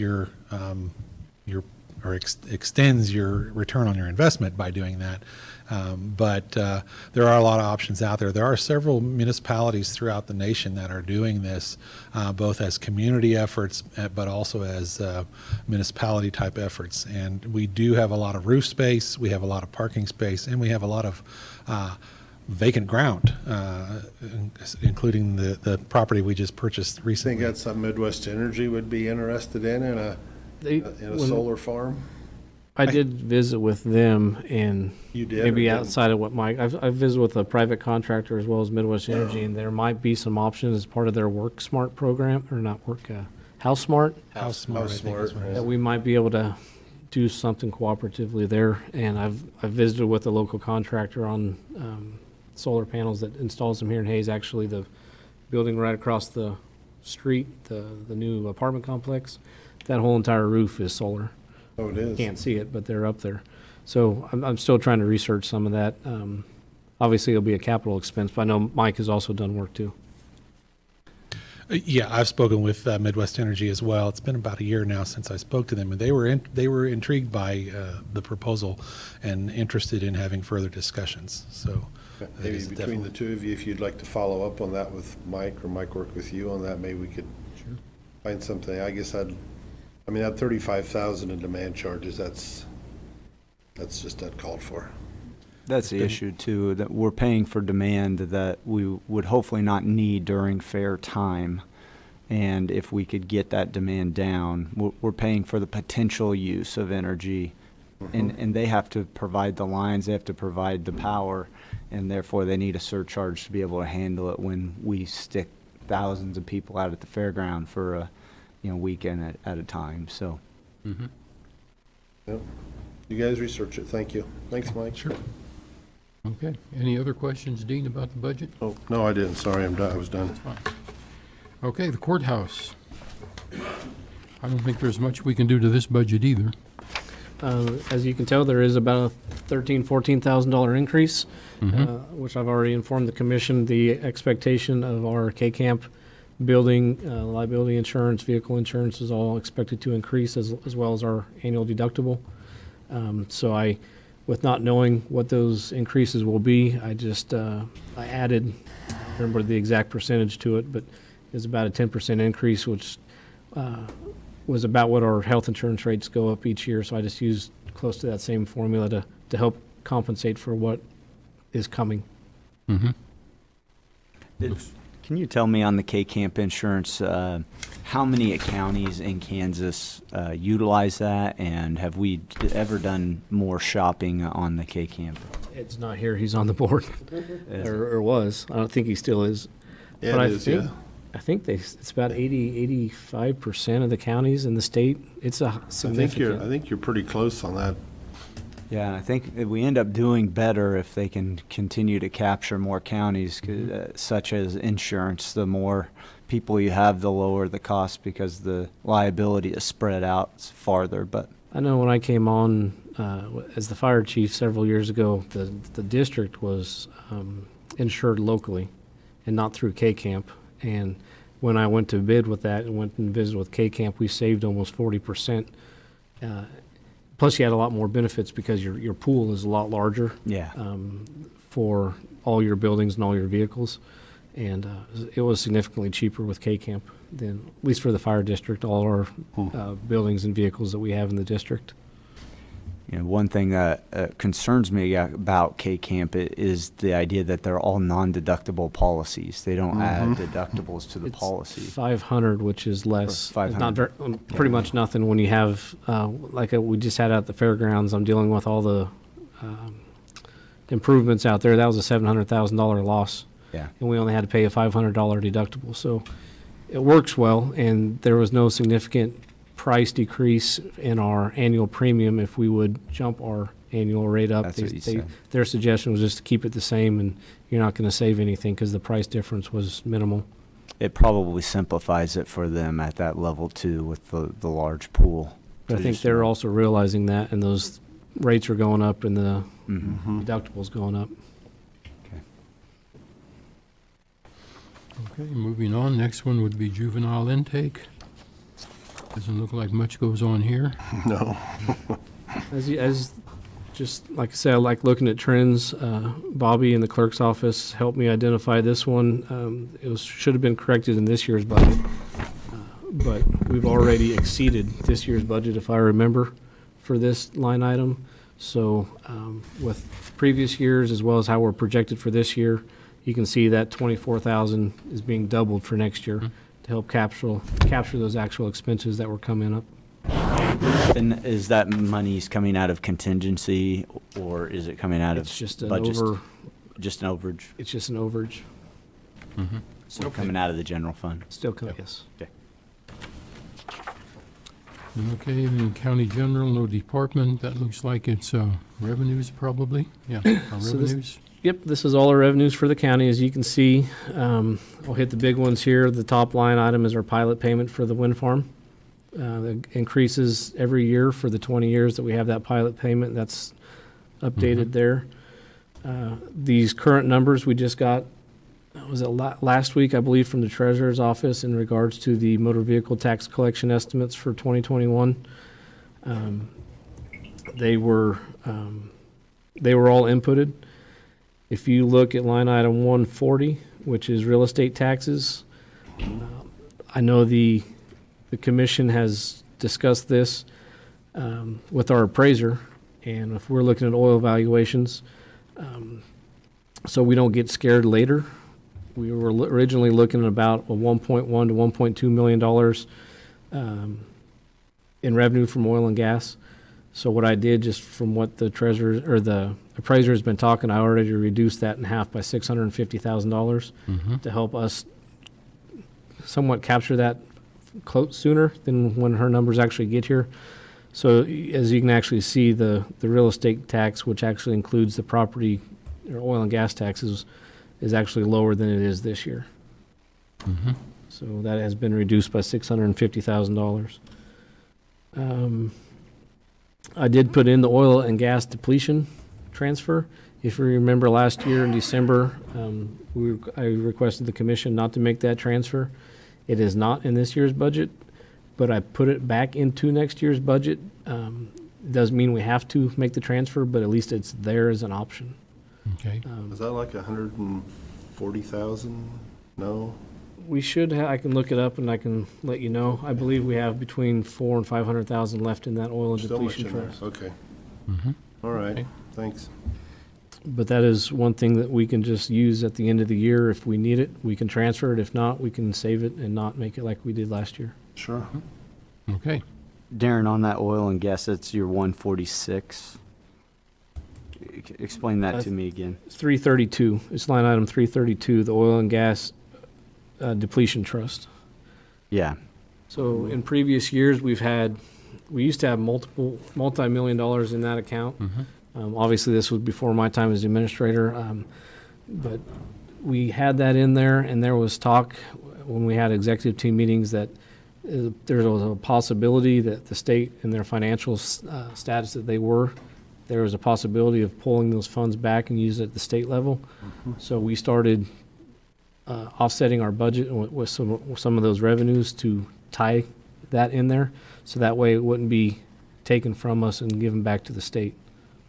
We also used it one year to help offset, I think Butch might have still been in the health department. We used it to help offset, so we didn't have to raise property taxes and things like that, Dustin. So that's been, I don't know how long ago, probably at least 4 years ago. At least.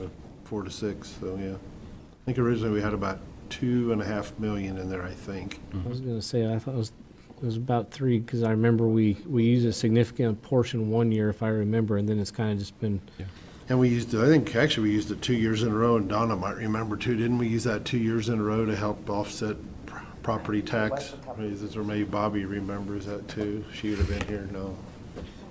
I don't remember that far back either, when you talk 4 to 6 years. Lisa and Mike. Oh, yeah, that's right, Lisa, remember, I forgot Lisa's still here. Yeah. Okay. I know it was roughly around 3 million. Was it 3? Okay. Thank you. Okay, we ready to move on? I guess. Contingencies, transfers, subsidies. Sheriff might have something to say. Oh, yeah, we can go back to that. Yeah, How well, many counties oh yeah, how many counties currently are involved with K-Camp You know insurance? what percent, by chance? We have quite a few, 60 to 70. Percent, our members? And we also have cities now. Oh, okay. Oh, okay. We was just trying to figure out a percent of what, if we had more, it'd be less yet, on premium, but. Well, the premiums go on that 3-year plan. And right now, I guess I'm brain dead here, but I can't think of what it's called. But you save some money, or they keep your premium consistent. Okay. And but you have to sign up for 3 years. There's also grants with K-Camp that you can get, up to $2,000 per office. And there's trainings and other benefits that K-Camp offers. How long are you on there yet, Ed? For 2 more years, or just? It actually would be 2 more years, Yeah, that's what I thought. Okay. maybe. But there's a lot of benefits, and I would suggest you go to the website and look under Member Services. I will attest to that. We had a good discussion from a K-Camp, I believe it was an employee, but discussing all things like cybercrime and issues of that nature when I was when we were at our, when we began, I don't know what they call that, first year commissioner conference. Yeah, That an was- orientation. Yeah, it was a good discussion of some of those things that we got to keep our eye on and ball on for the future, and how they insure us. And they have tuition reimbursement, so that if you go to some trainings, you can get reimbursed for part of it, if not all of it. And then, for law enforcement, they have programs that we can get training on and keep up with things that are going on. Okay. That was all we had, I think. Thanks for coming back, Ed. Okay. Thanks. Okay. Contingencies, transfers, and subsidies. well, we can start off up at the top. Going back to the transparency of the sales tax that was passed, those are the 2 remaining line items for the estimated revenues that the sales tax will collect. As you can see, there's $25,000 there to help with the increase back to High Plains Mental Health when we see that their budget numbers come in next year, or next month, as well as the leftover of the general fund, or the general sales tax. You see there's $34,000 in there. The other portion of that general sales tax is into a different fund, and that fund is for bond payments. So I think it's Fund 34, if I remember off the top of my head, 39, 34. But a significant portion of that would come in there for the bond payment if we pursue it. Sure.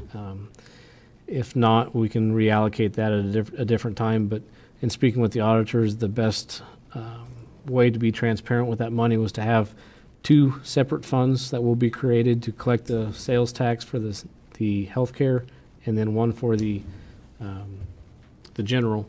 So that way we can say that all the funds come into these items, and then they'll be dispersed into these budgets. And then they're captured up here at the top, as you can see. And the other $34,000, if it will help also offset whatever the increase may be, as well as what you had actually increased, or said that you'd like to increase back for the Soil Conservation District. So between those two line items, that should capture those two increases Soil there. conservation around 10 or 15, maybe? I think 17.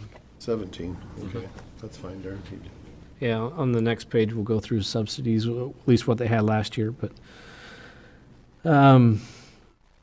so yeah, going down is the actual subsidy line item. As you can see, that jumps up to 997,000. If that's just an estimate, I have no idea. Next week, I'm meeting with the Aging Council to look at all of the Aging Council subsidies. And then by the end of the month, all the others that are annually subsidized will get me a budget request, and they will meet with the commission on June 8th with their official request. So that number will be tweaked in the coming weeks once we know what those actual budget requests are compared to what you want to approve. Sure. Darren, you saying this does, though, include those 3 items we discussed before to potentially increase? Okay. Increases back High Plains Mental Health. It may have been for DSNWK and the Soil Conservation District. And in previous years, as the commission had requested that we add the Center for Life Experience as well as the Heartland Community Foundation, we're not a part of an annual subsidy, and they are also included into that, so that way they are accounted for. We know that they have that money, and then they can request it. I know, well, Sandy's not here anymore, but I know her asked her to campaign do that. runs in February, so she could request They it, have a and it will be sitting double, there. yeah, they have a donor that matches funds in February, so we asked her to get into this subsidy so it wasn't out of a different line item next year, yeah. Well, yeah, we're not paying for it out of contingency. It's actually a budgeted line We're item. budgeting, okay. Everything else back down at the bottom is the same. Number 1705, as you can see, is an increase from 867 to 1,011,000. That alone, I don't remember the exact amount, but if you remember, the commission requested that if your commission at the time, as well as the new county attorney, wants to add those 2 positions back, we would then transfer the difference, basically, of what is needed out of that 1,011,000 to the attorney's budget to be able to hire those positions. So that is accounted for within your budget tonight. That's the additional $143,364. Correct. I'll pull it up here and give you the exact amount, because there might have I been think that sounds right, Dustin. And that's something I know we'll have to 143,000. keep an eye on with a new elected official, because there will be one, because Tom has said he's not running, to at least be open with them. I know there's been a lot of discussion about there's no such thing as a part-time lawyer. That's not true. We've had a part-time lawyer in that office before, and it's potential that you can do it again. And the nice thing about a part-time lawyer is that typically have other income that is accounting for a lot of their benefits package. So I think we just keep an eye on it with whoever is elected into that position, and try to make sure that they understand that there is monies there if we can try and get caught up on that caseload and try to do a little better job in that office, if money will solve that problem. Sure, absolutely. And the remaining part of that line item, we have a budgeted stabilization account. As we can tell, that helps us if departments do go over. That can be ate up in worst case scenario before we actually have a accounting or an audit and audit report done and being over budgeted. So it gives us a little bit of flexibility. That's annually been $715,000, but the difference between the $715, what we're budgeting for the attorney, is also to include about $150,000, which is a budgeted 2% pay raise for next year. That's where we budget for 2021 pay raises. If it's not done, or if you do something different like the commission has approved this year, that money just stays in that account. It rolls over as an unencumbered cash for the following year. Which account is that, Darren? 1705. Oh, the budget stabilization. Okay, gotcha. Okay, that's good to know. Like I say, all the budgets that you're seeing also already include the pay raises that have not been approved this year. But this captures next year's pay raises as well. So they're budgeted. They won't be an unexpected expense. Okay. And that's at a 2% That's- COLA, essentially. Estimated 2%, yes. I think that's something that maybe we could get on record that, I liked how it worked last year. We tie that number into what Social Security comes out with as an estimated cost of living increase. Okay. I know it's a little off topic, but in the previous discussions I've had, I sent out, I like collaboration. And we've had this discussion about COLA and merit, which different thoughts and opinions. Yep. And so basically, from the responses that I've gotten back I sent out to all employees favor basically 6-1 a COLA increase other than merit. So I just wanted to speak for the employees. There's a lot of concerns. I explained you can't say one's better than the other because they both have pros and cons. So I couldn't say, well, this is what a merit program would look like, because that would actually have to be approved by the commission as a pay plan. There'd be a lot of work to do on that first. Yeah. Yeah, it's definitely a daunting task to figure out merit pay, but it's a little bit disappointing to me that many of our employees would rather us just give a across-the-board pay raise than be interested in being the best employee in their department and getting a higher pay raise. That it's a little concerning, but I guess maybe just the nature of government. Yeah, but doing a merit pay raise, though, it's real tricky. It is. In the past, that's been tried a long time ago.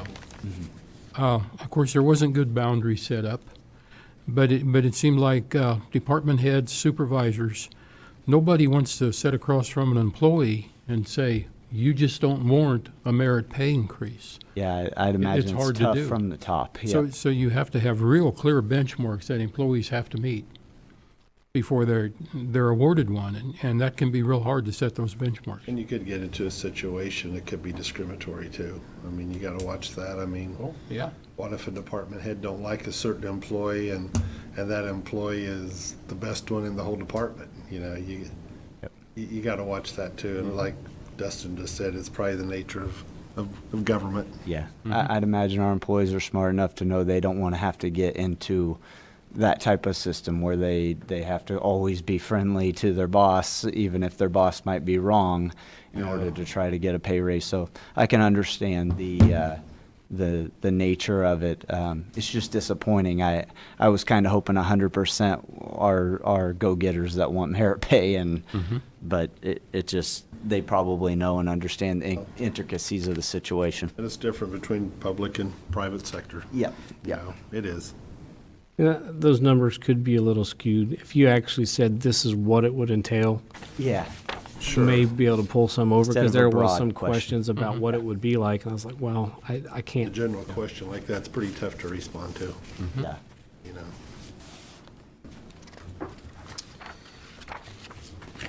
The last page is the subsidies. Outside subsidies, yeah. And that's just, like I said, a snapshot of what we had last year. Keeping Darren, do everything you the same. anticipate any other additional organizations coming requesting for funding? I only sent out letters for request for the agencies that were from last year. What's the process if somebody were to come with a different request? If you know somebody, or if there's somebody out in the public that wants to, just shoot me an email with their request, so that way I can include it with all the others. Okay. And then that way you'll have it in your packet before the June 8th meeting to review. Before they actually present? And then they will be here June 8th to present their budget request to the commission. And that'll be a longer meeting, so just be aware Commissioner, of that I night. think we need to be real careful before we add agencies. Oh, Because definitely. that's just how all this grows. Yeah, And then at that's some how we got point, to- that's how we got the over a agencies million. believe they're entitled to it. Yeah. And then it can be hard to cut. Yeah, I'd agree with that. We have to be very careful about it. One thing that I don't want us to get into the idea of is that somehow this money is not as well spent as money within the county. Correct. And the idea that if another agency were to come to us, we would at least have the opportunity to say, no, we think DSNWK or the Children's Center or area agency on aging is more merited for the money. I would hate to disincentivize people from asking. I will say it's a tough ask, from my perspective at least, but for future commissioners, one thought processes that has come to mind now is that we collect taxes in a different way than we did pre-sales tax election. So we may need to concentrate on things that increase that tax base as well. As we talk about giving a $10,000 grant to farmers for private land for soil conservation, it might actually be more beneficial to our agency to offer $10,000 for whatever landscaping so that their retail store can do better or whatever. As I looked at the Grow Haze report on what different industries bring and the incomes that they produce in our county, I was surprised, very surprised. I think from that we need to definitely concentrate on retirees because they're a large shareholder of income in our county. And I believe farming was not even in the top 10. Sure. So, but retail, health, government, which we have a large Regent University, obviously a big one, but I would hate to disincentivize them. I know it is a tough ask, and I definitely don't want any of them to ever feel that they are entitled to it, because I think last year we had to make some very tough decisions, and they understand they're not entitled to it anymore. Real hard. Always as the budget says, and always to the satisfaction of the commission of the work they're doing from year to year. So I just a thought. did have a couple people call me on the Grow Haze one, because I guess they got approved through the city now to do that addition. Is it on the east side of Hayes, I think, out there by Hayes Macker out in that Yeah, there's a area? housing addition out there they're looking at. And the ones that called me were contractors. They felt that now they're running competition with Grow Haze, because Grow Haze, I think, talked about maybe putting 11 houses or nine or 11 houses out there. I'm not sure of the number. And they said, well, that's something we would, possibly do on a development also. So does that mean the county's going to fund us too if we want to do a development? And I said, well, probably not. He says, why would you fund Grow Haze to make it our competition? So. Yeah. And I know Grow Haze does other things other than that, but that's what caught everybody's eye, because they got approved to do that addition out there. I think they may potentially even look at buying some of the Votech houses or having them built on site down the road. Yeah, I know it's close over there. I will say that what happened was Grow Haze saw a gap in the housing prices. Sure. That was not being filled by contractors, and only went after a price range that seemed to not be filled. It is interesting that contractors immediately say they would fill that when they've been able to fill that for the past 20 some odd years in Hayes. And now that somebody came out and said we have to have houses in this price range, they sell way too quickly. Most of them are not high quality, and people end up having to throw money into them. I can understand though the concern. Sure. I just know that at any point they can also compete with that. They felt their tax dollars were being used to finance Grow Haze in order to do a development. Yeah, and I believe those tax dollars come from, well, one is a private donation. That would be the Heartland, Heart of America group. That's private. And that's just a group of concerned citizens who Sure. saw the need as well. Exactly. I think our subsidy that we give to Grow Haze is for staffing, for an organization that has done quite a bit for small business in Haze. Okay. Gentlemen, Yes, sir. meeting is adjourned at 11:42. P.